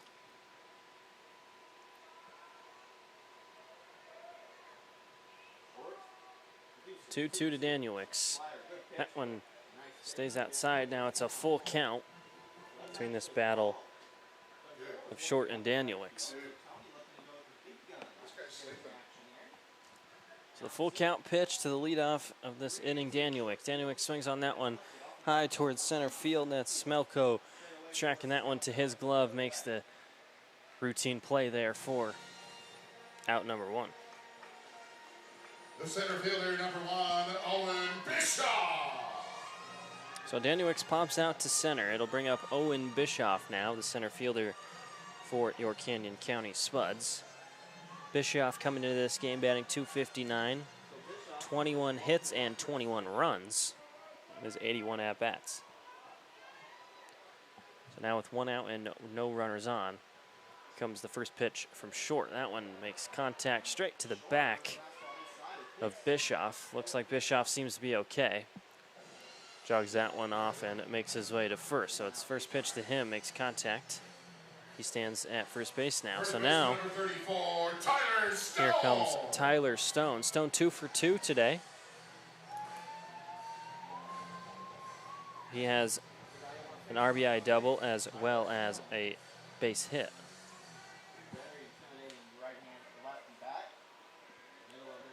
So he steps back into the box now with a runner on first and Owen Bischoff.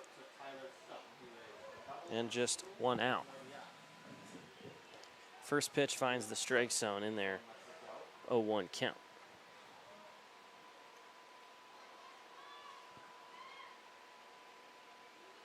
So no balls at 1 strike and 1 out. Runner on first. Short to Stone. That one stays outside. Sliding grab there from catcher Connor Dowdy. Count at 1 ball and 1 strike. Short takes a peek over at first to Bischoff. He takes the lead and pickoff attempt there. Bischoff slides in safely a little bit. Not much of a lead there from Bischoff, so able to slide in safely in plenty of time.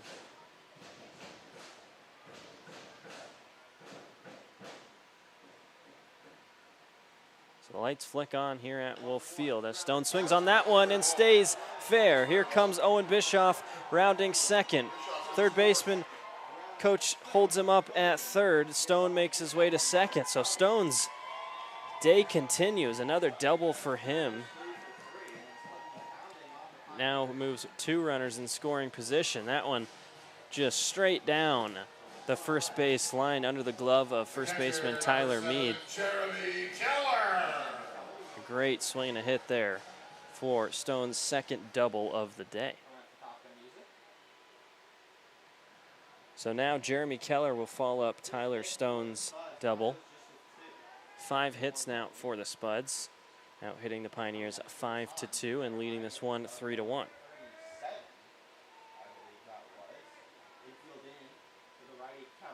So Keller takes first pitch, skips outside, blocked there from catcher Dowdy. It'll be 1-0.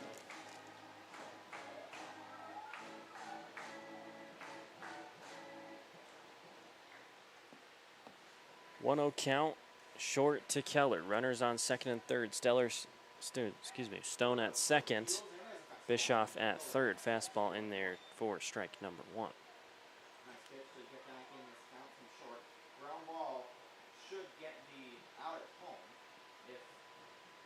1 ball and 1 strike now to Keller.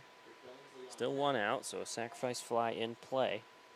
Here comes the 1-1. Swung on by Keller, and that will find the gap into third, down the third left field gap. So it'll be a RBI single there for Jeremy Keller as Owen Bischoff makes his way home. Bischoff was hit by the pitch, makes his way all the way around the bases to score the 4th run for the Spuds. So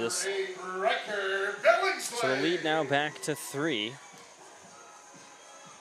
Brings up Riker Billingsley now for the Canyon County Spuds. Runners stand on the corners. Still just that 1 out. Pickoff attempt to first. Keller slides in time safely. So Stone was held up by the coach there at third base. Stands there now. And Keller stands at first. Billingsley's drawn a couple of walks here today. Here comes the first pitch. Swung on towards center left field. That one drops in the gap. It's Smelko not being able to get there in time. That'll score another run for the Spuds.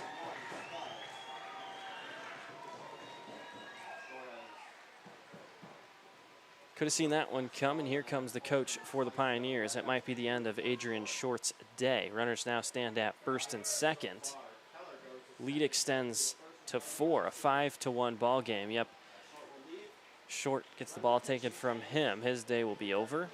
2 strikeouts on his day allowed those 5 runs in his 5th inning of pitching. So we'll figure out who's coming out on the mound for the Pioneers. Let him warm up his arm and take a short break.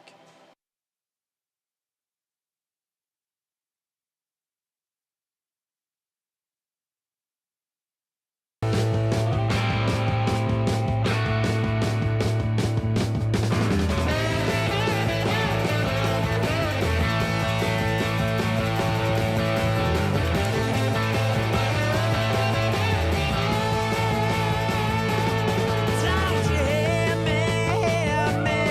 me coming?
So Adrian Short's day is over.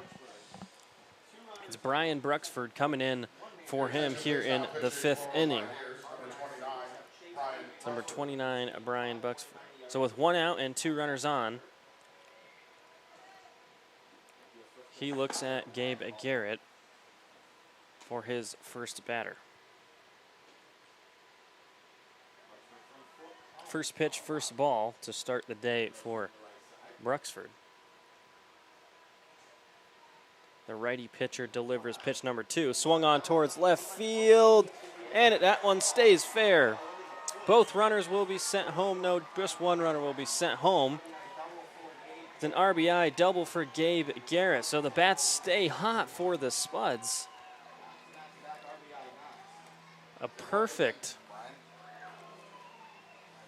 placed hit there from Gabe Garrett. Just barely stays inside. So now Billingsley stands at third. It was Keller making his way across the home plate. Lead now 6-1. It's Chase Burke in the box now for the Candy County Spuds. First pitch skips in low. Ball number 1.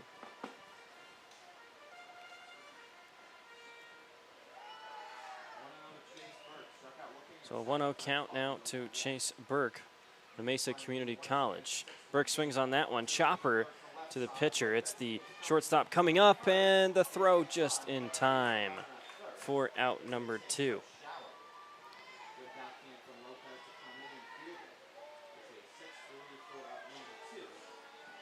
So it was the shortstop Lopez coming up and making the play there. The shortstop number 2, Zach Schwartzberg. And making the throw to first in time. So now Zach Schwartzberg follows Burke with 2 outs now and runners on second and third. Schwartzberg had an 2 RBI single earlier today. Looks to add to his stats now with 2 runners in scoring position. First pitch swung on towards center field, and that'll find the gap. Here comes 1 run score. Second run is sent home. The throw will not be in time. And safe at second is Schwartzberg. So it'll be another 2 RBI single for Schwartzberg. So 2 more runs for the Spuds here in the bottom of the 5th. Now the score 8-1. Top of the lineup, left fielder number 9, Tyler Castelli. So now Tyler Castelli, time was called there.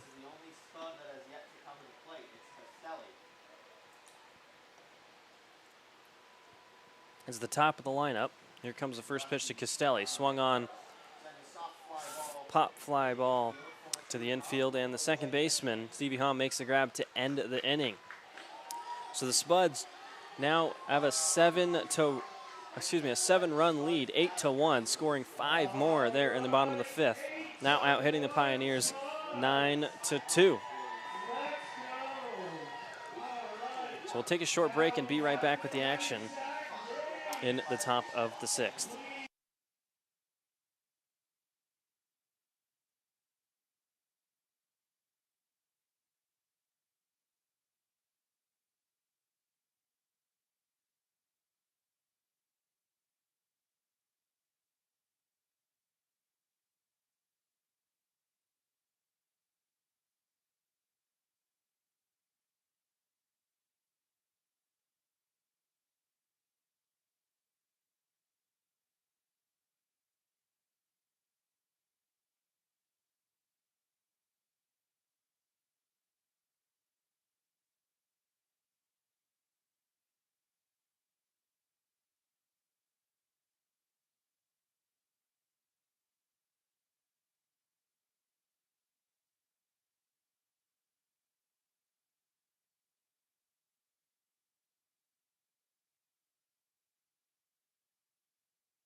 So after the 5 runs scored there for the Spuds in the bottom of the 5th, we move to the 6th, and it's P.K. Walsh starting things off for the Pioneers. Still Seth Sumner on the mound for the Spuds. 6 strikeouts on his day. Still, just that 1 run allowed in the top of the 5th. First pitch was high. Second pitch in there for strike number 1. So 1-1 count to P.K. Walsh. Walsh out of the University of Kansas.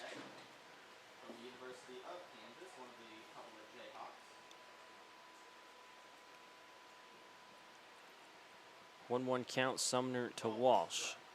Swung on, it's chopped up towards right field. A little bit of a miscommunication there from the field. The throw to second, and the tag not in time. So the throw was in time, but it looks like Schwartzberg couldn't put the glove to his leg. Nonetheless, it'll be P.K. Walsh safe at second.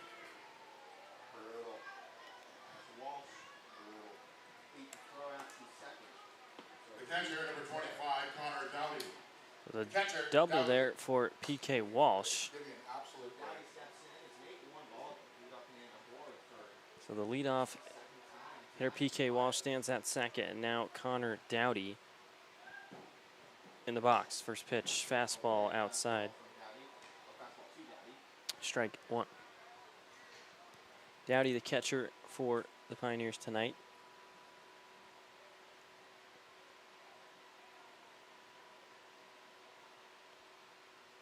So 1-0 count on its way. Swung on and missed from Connor Dowdy. Even 1-1 count now.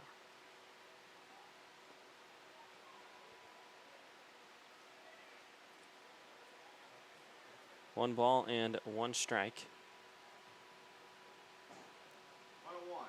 Another big swing and a miss there from Dowdy for strike number 2.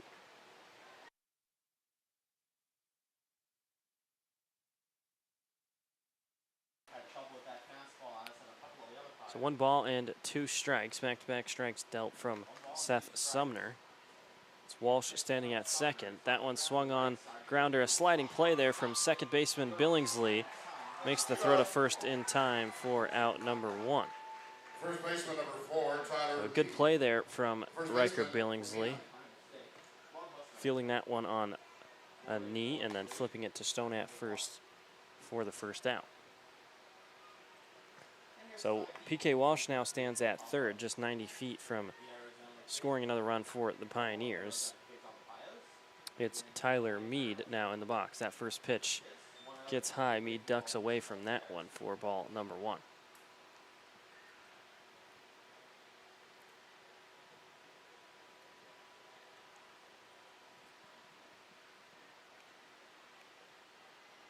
One-0 swung on and high and right. It'll be out of play. And strike number 1. So an 8-1 ball game here.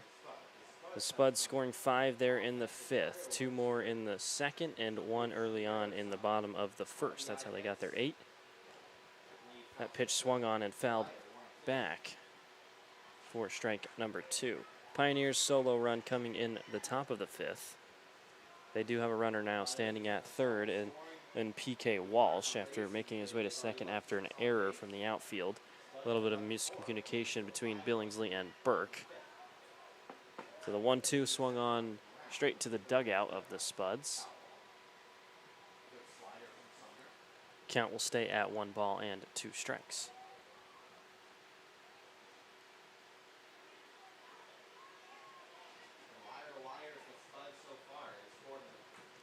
1-2 pitch on its way. Swung on towards center field. That'll find the gap, and it'll score a run for the Pioneers. So Walsh will cross home plate. Mead picks up an RBI single. Second baseman, Hall. So Coach Alex Iniguez will come out and have a chat with Sumner as that run crosses home plate. It's an 8-2 ball game now. Ball will be taken there from Sumner. So it's the end of Sumner's day. Sumner, ladies and gentlemen, make some noise for Good day for him. 6 strikeouts, 2 runs allowed, 3 hits, 1 error in his field. There'll be a new pitcher coming out for the Spuds. We'll figure out who it is and let him warm up his arm. In the meantime, we'll take a short break. Stay tuned.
So coming in for Sumner will be Nate Galusha out of Northwest Nazarene University. Galusha, 8 game appearances, 1 save on the year, 20 hits allowed, a 5.52 ERA. So his 9th game appearance in a Spuds uniform this season. He looks at number 3, Stevie Hom, with a runner at first and 1 out here in the top of the 6th inning. Here comes the first pitch from Galusha. That one makes contact with Hom, so tough start there for Galusha. Hom will make his way to first, eating that pitch in the back. Runners now at first and second. Third baseman number 2, tonight's peer batter, Antonio Nunez. So with the runners at first and second, Antonio Nunez will now step into the plate, the third baseman out of San Francisco State University.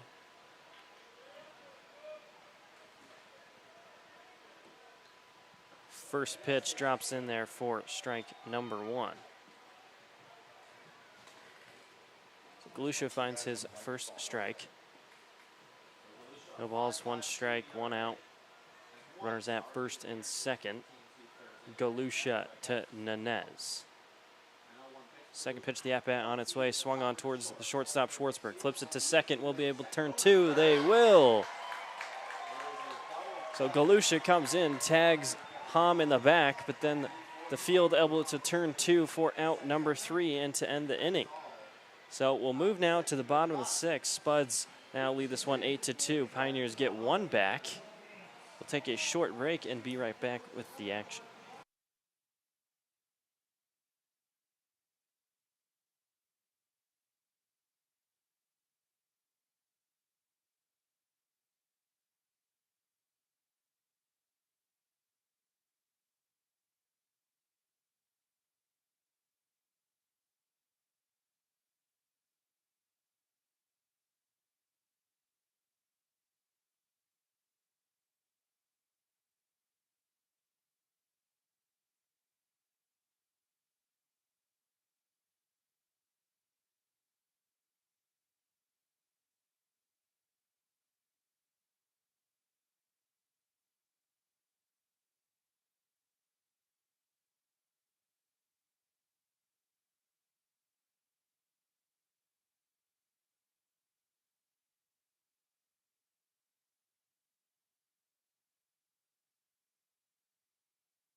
So Lucas Danielewicz starting things off here in the bottom of the 6th. First pitch in there for ball number 1.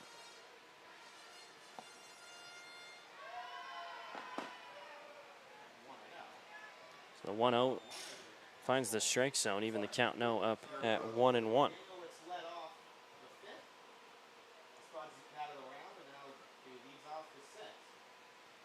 So 1-1 count. That one skips in there. Low ball number 2.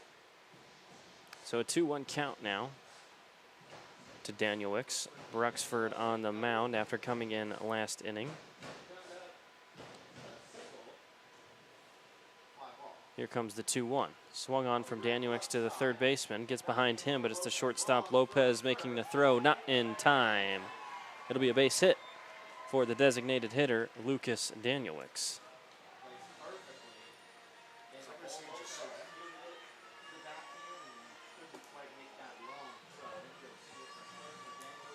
Center fielder number 1, Owen Bischoff. So following the base hit there from Lucas Danielewicz, it's the center fielder Owen Bischoff. Bischoff scored a run last inning after being hit by a pitch, then making his way around the bases. Bischoff out of Yakima Valley, wears number 1 in the white pinstripe Spud uniform. With no outs, the runner takes off as Danielewicz sliding to second base and called safe. So if the throw was a little bit higher, I think it would have been in time, but the 1 hop allows Danielewicz to slide in safely and now move to scoring position.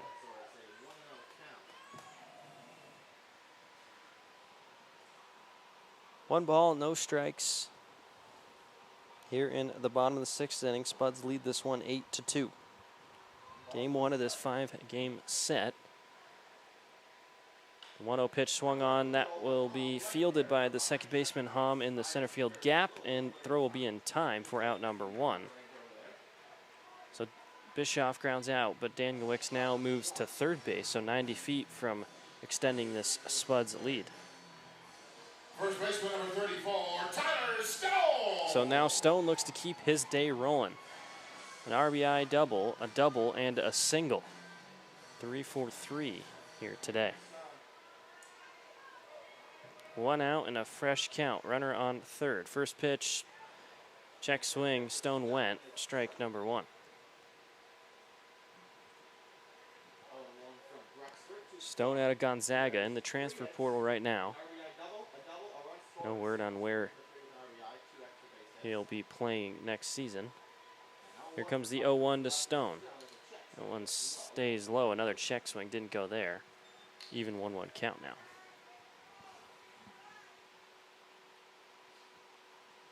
1 ball, 1 strike, 1 out. 1-1 slides away, ball number 2. It's Danielewicz standing at third after leading things off with a base hit. Still just 1 out here in the bottom of the 6th. 2-1 pitch also stays outside, ball number 3. So a hitter's count to Tyler Stone.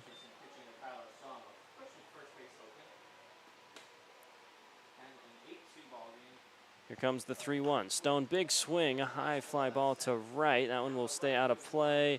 Right fielder Zerfus not able to get underneath that one. So it'll be a full count now. Bruxford to Stone.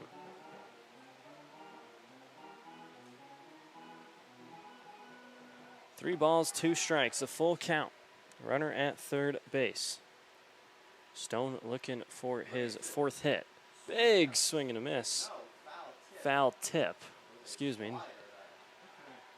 Keep the count at 3-2. Looks like that one skipped off and made contact with Dowdy. Grimace is in a little bit of pain, but looks to be all right. So the battle continues here between Bruxford and Stone. Take your time, but I don't have to piss. I paid you 3 times. Did you not hear me down there? Well, I was coming up and 3 balls and 2 strikes.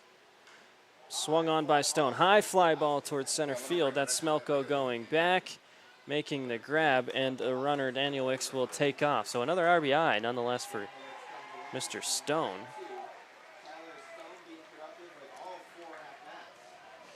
It's a sacrifice 5 for him to score the 9th run. So now with 2 outs, Catcher number 7, runners Jeremy Keller. will not be on any bags, and Jeremy Keller will step into play. He has an RBI single. Just don't worry about any music. Just call it. I'll be right back. Here comes the first pitch to Keller. A check swing. Misses the strike zone, ball 1.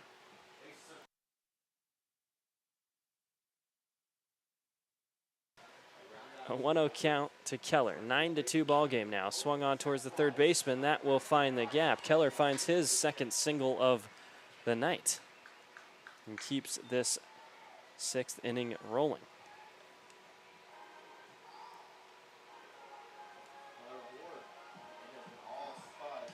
Number 8, the second baseman, Riker Billingsley.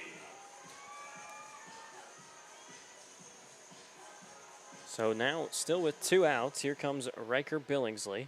Billingsley had an RBI single in that 5th inning where the Spuds scored 5. Fresh count, and Keller standing at first. Billingsley swings on that one and fouls it off. It'll be strike number 1. No balls, 1 strike.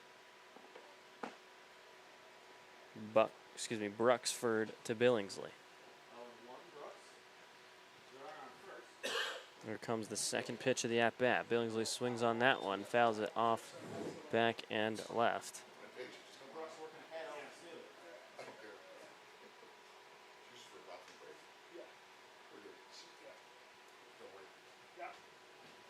So now an 0-2 count, a pitcher's count, in favor of Brian Bruxford. No balls, 2 strikes. Swung on towards right field. That will find the gap. It'll be a base hit, and Keller will now advance to second. So the 2-out rally continues as Billingsley finds his second hit, another base hit for him. So the Spuds now up to 12 hits on the day. 15, Gabe Terra. Out hitting the Pioneers 12-3.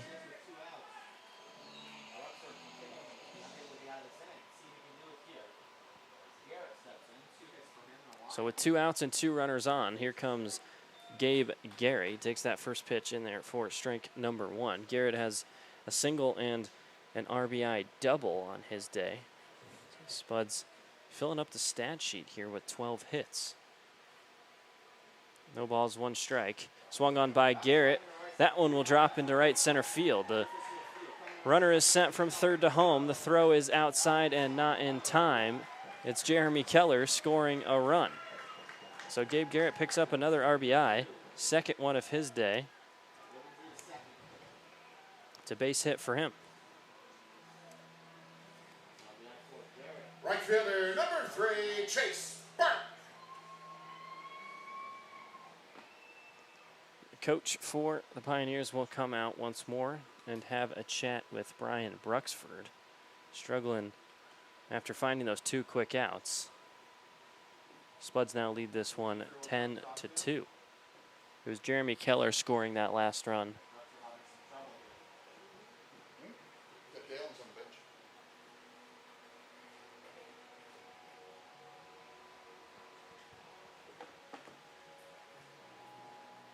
So Bruxford will remain on the mound. The coach for the Pioneers returns back to the dugout. It's the runners on first and second. Billingsley stands at second and Garrett at first. It's Chase Burke in the batter's box. Takes that first pitch low for ball number 1. So 6 of the 9 batters for the Spuds have hits tonight.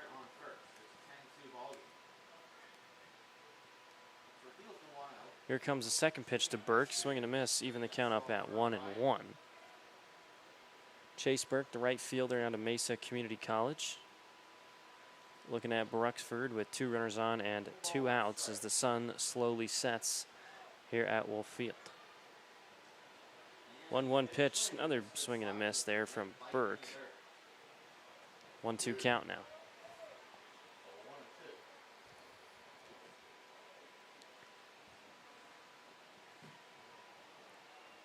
1 ball, 2 strikes. Bruxford to Burke. Pioneers looking to get out of this inning. Another swing and a miss. No, foul tip. Can see that one from up here. Burke barely makes contact, tips that one back, hits the catcher Connor Dowdy. The count will remain at 1 ball and 2 strikes. Try this one at least one more time. 2 outs. Bruxford to Burke. Pitch on its way, skips low and outside. Even the count up at 2-2. So Burke battling here with Bruxford. Trying to keep this 2-out rally going for the Spuds. 2 runs scored for them so far this inning.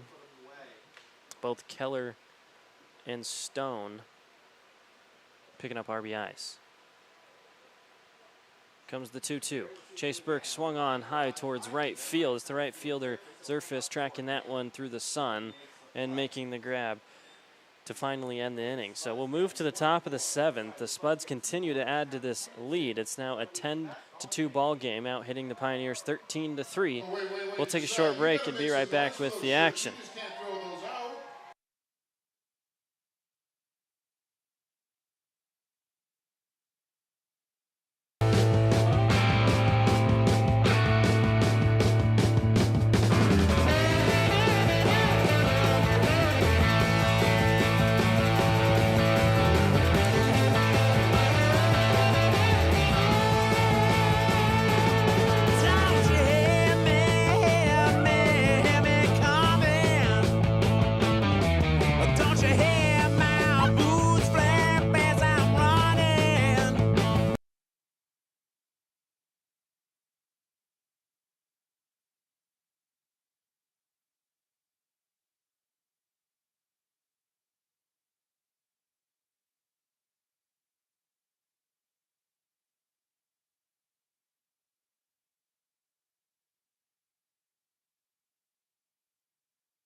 Top of the 7th here.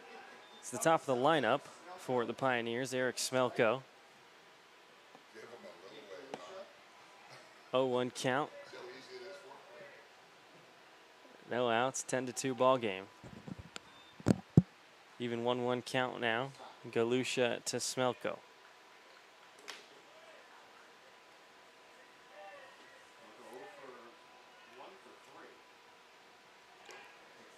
Smelko has a base hit so far today. It's one of 3 hits for the Pioneers. Pioneers struggling to get the ball to the bat. 2 balls and 1 strike. Galusha to Smelko. Smelko swings on that one. It's towards right field. The right fielder coming up, making a slide and play.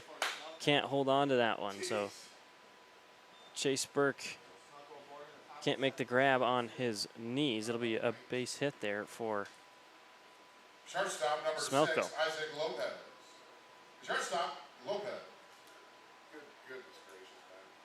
Why are you sliding for that? So a leadoff base hit from center fielder Eric Smelko. It'll bring in Isaac Lopez, the shortstop. A pickoff attempt from Galusha. not in time. So we're still waiting on that first pitch to Lopez.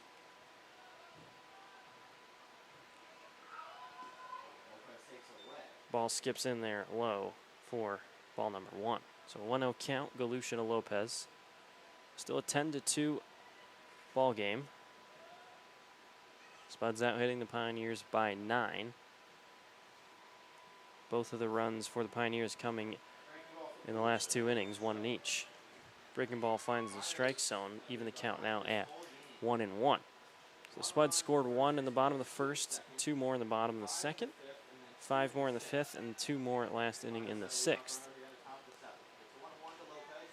1-1 to Lopez. Lopez drops that one into right field. It's another base hit for the Pioneers. Designated hitter number 10, Jace Jeremiah. So Designated hitter, Jeremiah. back-to-back base hits to start things off here in the top of the 7th for the Pioneers. Runners will now stand at first and second. Brings up the designated hitter, Jace Jeremiah. Jeremiah has an RBI double today on a Skyline Junior College.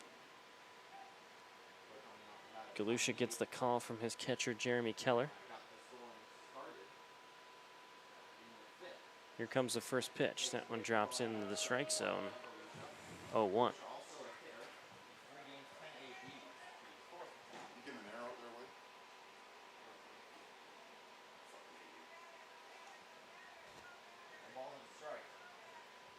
No balls, 1 strike. Galusha's second pitch of the at-bat misses outside, even the count up at 1-1.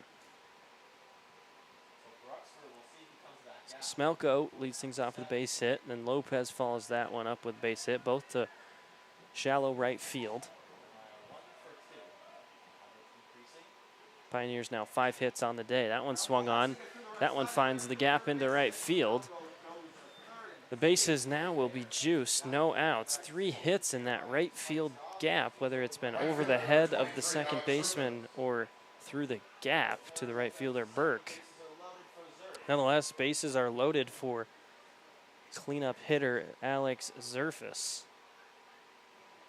Iniguez comes out to have a chat with Galusha. Galusha came in last inning for Sumner. Back against the wall. No outs, 3 runners on.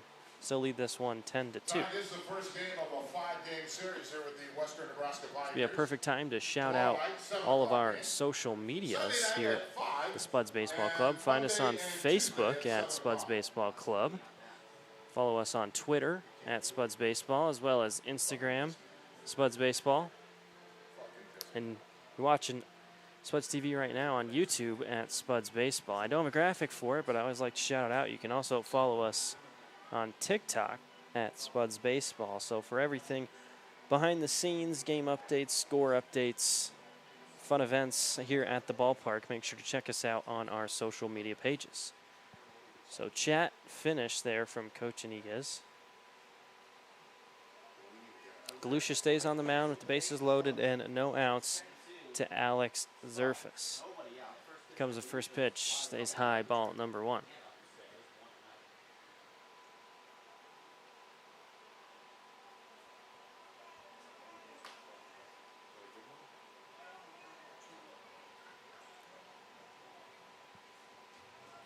Here comes the 1-0. That one swung on towards center field. It's Owen Bischoff moving up, making the grab. Runner is sent home. The throw from center fielder just barely misses the runner.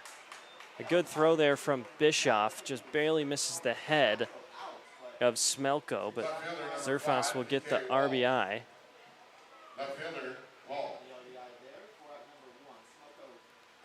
So there's out number 1. 1 run scores. Now it's PK Walsh stepping into the box. Runners on first and second.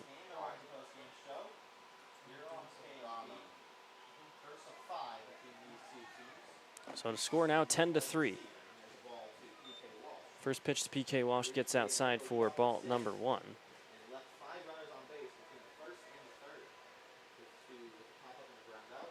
So it's Jeremiah standing at first and Lopez standing at second. Smelko just crossed home plate. Here comes the 1-0 pitch from Galusha. Check swing finds the strike zone nonetheless. 1-1.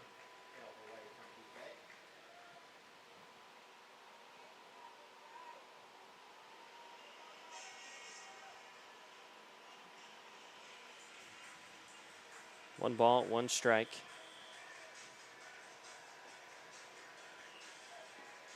Galusha delivers that one low and outside. 2-1 count now.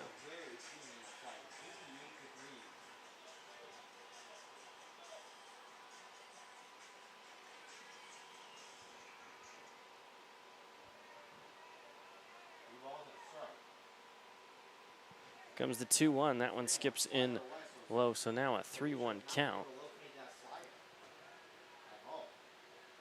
Back-to-back balls there from Galusha.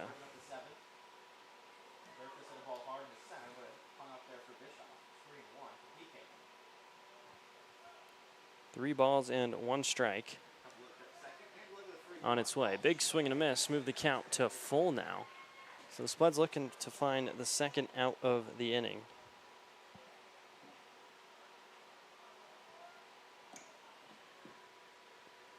Leading this one still 10-3 in the top of the 7th. 3 balls, 2 strikes. Both runners go. Swung on, chopped towards the pitcher, Galusha fields that one and flips it to Stone for out number 2. So both runners advance. So they're both in scoring position now, and here comes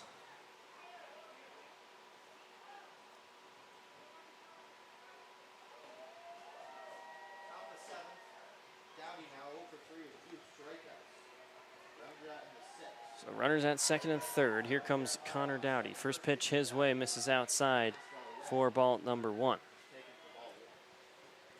1 run scored so far here in the top of the 7th. Pioneers up to 6 hits now. Here comes the second pitch. Swung on towards the third baseman. That one stays foul. Pioneers catch a break there, as that would have been an easy play from third baseman Gabe Garrett. Dowdy out of Trevecca Nazarene, looking at Galusha out of Northwest Nazarene, so maybe a little bit of a Nazarene battle here. I'm sure that's not a thing, but we can make it a thing. See what Nazarene will be higher. That pitch gets outside, flip to home, just over the head of pitcher Nate Galusha. So another run will score off of a wild pitch from, actually it really wasn't a wild pitch. I think Keller just kind of missed that one. Tips off his glove.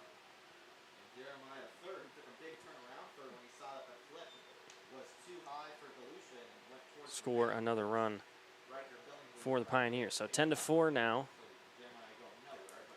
2-1 count on its way. That one stays high. Even move the count to 3 balls and 1 strike. So that flip from Keller, I think it could have been in time, but Galusha went sliding, and I don't think Keller expected that, so threw it high. Galusha had to reach above his head to make the grab and then bring it down for the tag. That pitch in there for strike number 2. So another full count here between Galusha and this Pioneer offense.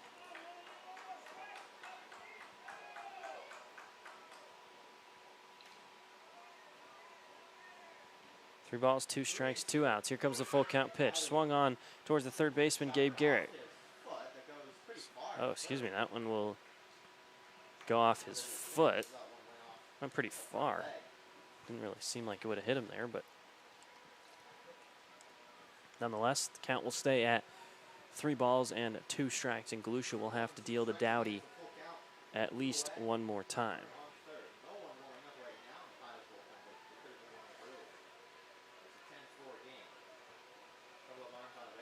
So full count pitch for the second time. Here comes the pitch from Galusha. Just misses inside for ball 4. Runners now stand at the corners. Here comes Coach Alex Iniguez. It looks like it'll be the end of the night for Nate Galusha. Infield comes in.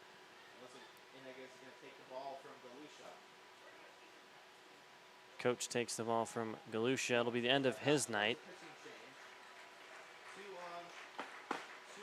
New pitcher will come out for the Spuds. We'll take a look at his number, figure out what his name is. Let him warm up his arm after this short break.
Galusha's night is finished. Out comes Cade Castillo, the sidearm submarine pitcher for the Spuds.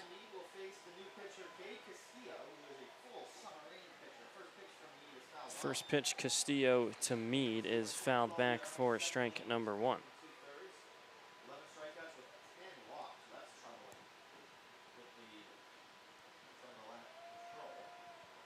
So we'll start with 0 balls and 1 strike. Runners stand on the corners. It's a 10-4 ball game. Spuds out hitting Pioneers 13-6.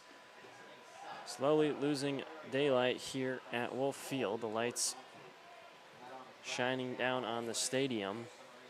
Beautiful sunset. Is that a strike? 1 ball, 1 strike. That one catches the inside for strike number 2. So 9:27 local time. Coming in about almost 2.5 hours played. Temperatures at 88 degrees here in Caldwell, Idaho. Here comes the 1-2. Swung on. That one pulled towards the left side of the ballpark, out of play. Keep the count at 1 ball and 2 strikes.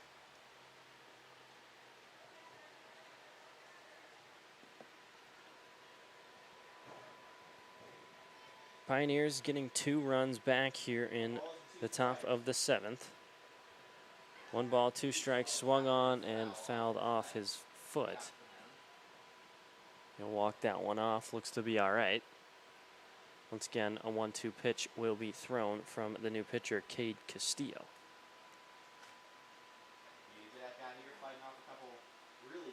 Castillo, 7 game appearances for the Spuds. 10 innings pitched, a 10.12 ERA. He comes in here in the top of the 7th. With runners on the corners, 2 outs. Looking at Tyler Meade. Meade with an RBI single earlier. 1-2 pitch, big swing and a miss for strike number 3. So that will finally end the top of the 7th. Cade Castillo comes in, picks up a strikeout to end the inning. We'll move to the bottom as the Spuds look to get those 2 runs back and maybe add to their lead. We'll take a short break. Stay tuned here on Spuds TV.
So the Pioneers chipping away at that lead, getting it down to 6 runs. Move to the bottom of the 7th as Schwartzberg swings on that one to third base. Throw is in time for out number 1. So a quick out here to start the bottom of the 7th. It was Schwartzberg grounding out to third as Antonio Nanez tosses it over to Tyler Mead. Tyler Castelli. So with 1 out now, here comes Tyler Castelli, leadoff hitter. One of the 3 batters for the Spuds without a hit tonight. Swings on that first one. Fouls it off for strike 1.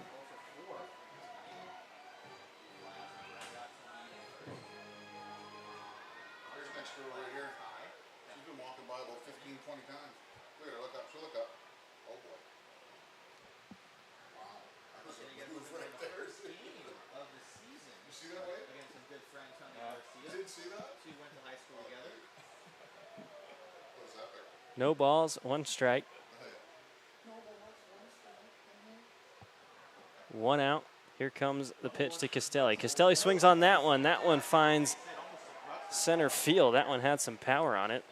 Comes straight for Bruxford's head. He ducks out of that one, luckily. Stays safe, and it'll be a base hit for Tyler Castelli. Designated hitter number 13, Lucas Daniel. So Castelli finds his first hit of the night. It's a base hit. He stands at first base now. 1 out. Here comes Lucas Danielwicks. So Daniel Wicks, 1 for 4 with a single and a run scored back in the 6th. Danielwicks has a base hit so far today. First pitch his way, takes that one for strike number 1. 0 balls, 1 strike, and 1 out.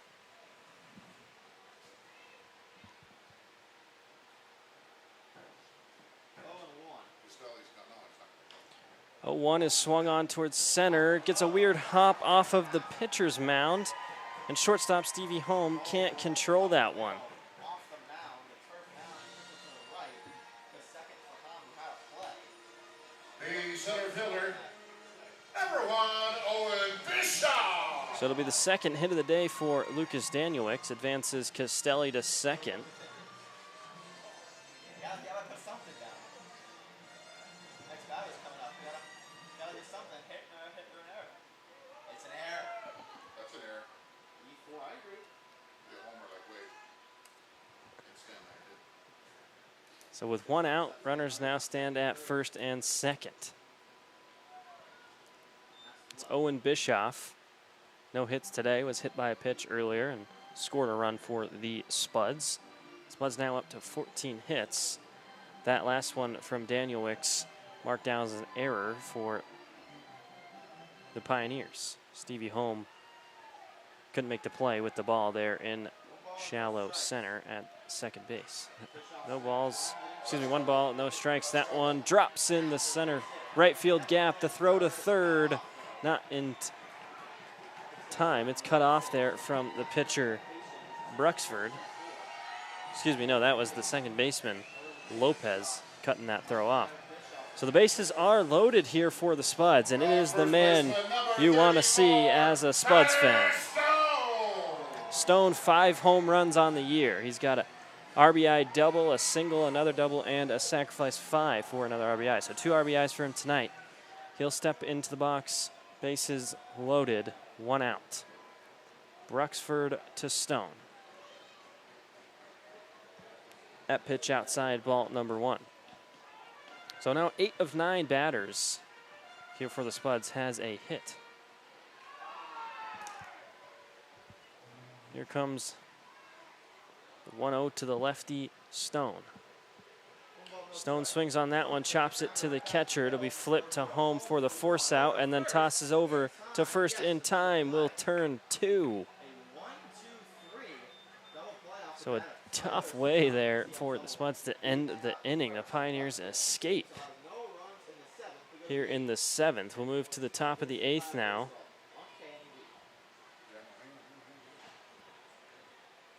Spuds lead this one 10-4 still, out hitting the Pioneers 15-6. We'll take a short break and be back here on Spuds TV after this short break.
So starting things off here in the top of the 8th, it's Stevie Hom swinging out that first pitch to the second baseman, Riker Billingsley, and flips over to first for out number 1.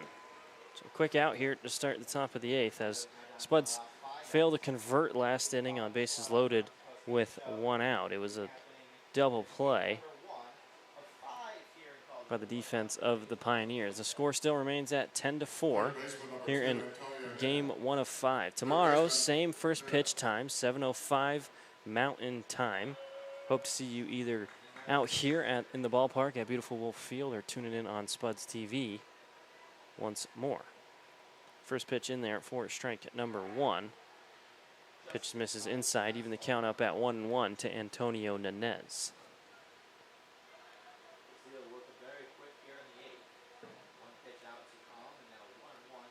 So it's the bottom of the lineup.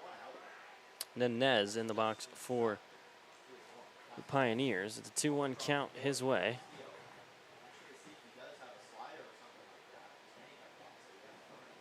Two balls, 1 strike, 1 out. Swung on, chopped towards the pitcher. Castillo fields that one off the 1 hop and flips it to Stone for out number 2. So 2 quick outs for Castillo and the Spuds. It'll bring the top of the lineup back up. Eric Smelko, he's got 2 singles today out of Cal State Dominguez Hills.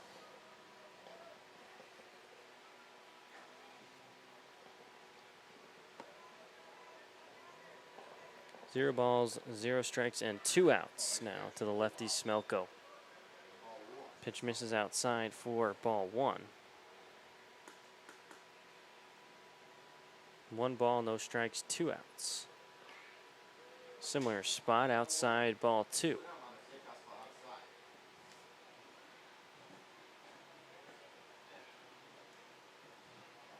Two balls and no strikes now. Castillo to Smelko. Smelko swings on that one and fouls it off straight towards the dugout on that first base line. Had some speed to it, but hits the net. 2-1 the count now.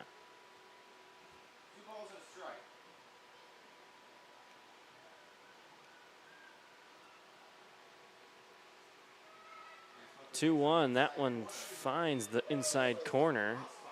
2 balls and 2 strikes now.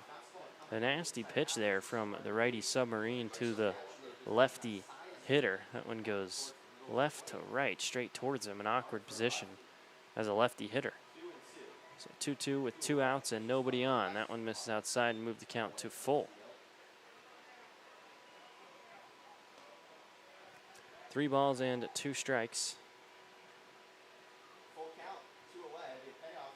It's the full count. Castillo to Smelko. Big swing and a miss for strikeout number 2 of Castillo's day and out number 3 of the inning. So it goes 3 up, 3 down for the Spuds. They continue to hold on to this 10-4 lead. We move to the bottom of the inning as the Spuds look to add to it. Take a short break. Be right back with the action here on Spuds TV.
So a pitching change for the Pioneers. It's Ryan Callahan coming in here in the bottom of the 8th inning. Callahan making his debut tonight for the Pioneers. No games pitched so far this year. So here comes his pitch of the season. That one will be in there for ball number 1. He's looking at Jeremy Keller as his first batter. And it'll be a 1-0 count. Second pitch swung on from Keller. It's a high fly ball to shallow left. There comes P.K. Walsh moving up and making the grab for out number 1. So 1 up, 1 down to start Callahan's season. As he will now look at Riker Billingsley. Second baseman Billingsley's got 2 hits so far today, 1 counting for an RBI. Both were singles.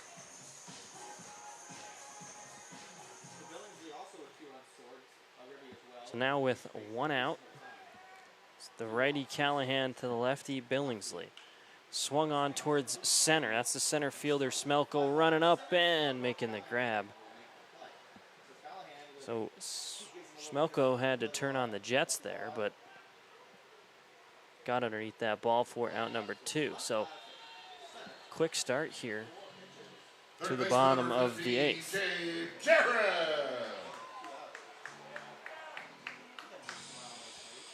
10-4 the score. Here comes the pitch to Garrett. Big swing and a miss for strike number 1. So a good start to Callahan's day as well as season. No balls, 1 strike to Gabe Garrett. Garrett swings on that one. That one's deep to left field. P.K. Walsh moving back and making the grab for out number 3. So 3 up, 3 down. We'll move to the top of the 9th. It's 10-4. It's the Pioneers' last chance to make anything happen. It's a 6-run ball game. We'll take a short break and be right back with the action.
So Blake McFadden comes in for Castillo, looking to shut the door and close this game. McFadden, 10 game appearances, 15 inning pitch, a .6 ERA. So McFadden knows how to end games and deal strikeouts. Here comes the first pitch. inside to Isaac Lopez, ball 1. So McFadden, 28 strikeouts. He's only allowed 1 run in his 15 innings pitched. Here comes the 1-0. That one will find the strike zone. Move the count to 1-1 now. So it's the Pioneers' final chance here in game 1 to send this one to the bottom of the 9 or potentially extras. Here comes the 1-1. Swung on, fouled back for strike number 2.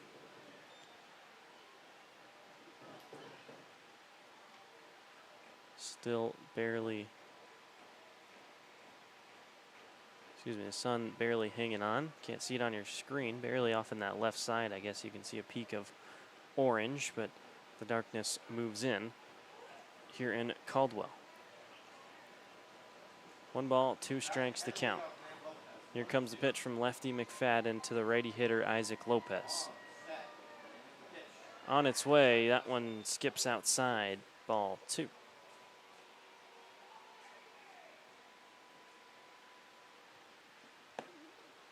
Two balls and 2 strikes now.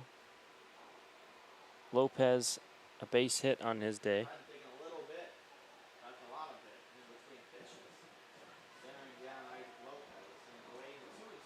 McFadden delivers the 2-2. That one stays inside.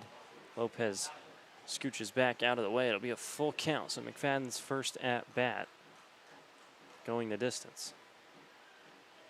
3 balls and 2 strikes here in the top of the 9th. McFadden gets the call from catcher Jeremy Keller. 3-2 swung on towards the third baseman. One hopper fielded cleanly by Garrett, flips it to first in time for out number 1. Good play there from the infielder, the Spuds, Gabe Garrett. Fielding that ball off the 1 hop and finding the first out of the inning. So 2 outs to closing this game here as a Spuds fan. 1 out now is Jace Jeremiah, the DH for Pioneers at Skyline Junior College. He has an RBI double on his day. Got one of the 6 hits for the Pioneers. Here comes the first pitch from McFadden. That one gets high and outside for ball 1. 9:52 local time. Caldwell, Idaho at Wolf Field. Here comes the 1-0 from McFadden. That one finds the strike zone, even the count up at 1 ball and 1 strike. McFadden out of Northwest Nazarene University. Just a short drive from here out in Nampa, Idaho. McFadden on the mound. 1-1. Swung on high, fly ball towards the infield. There's the shortstop Schwartzberg calling him off and making the grab for the second out. Right fielder number 23, Alex Zerfus. So 1 out away now. Zerfus, the last chance right now for the Pioneers. 2 outs, no runners on in a 6-run ball game. McFadden looking to come in and close this game out. 1 error apiece tonight for each team. It's Alex Zerfus out of Gonzaga. Looking at McFadden. First pitch swung on, strike 1. 2 strikes away now from ending this ball game.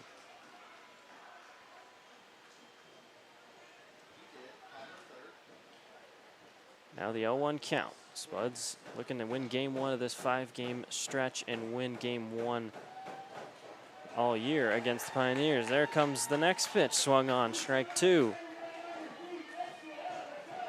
So now just 1 strike away from finishing this ball game and securing a 10-4 victory. Fans on their feet making some noise. McFadden gets the call from Keller. Zerfus steps back into the box. The 0-2 pitch on its way, just misses outside. Count now 1-2.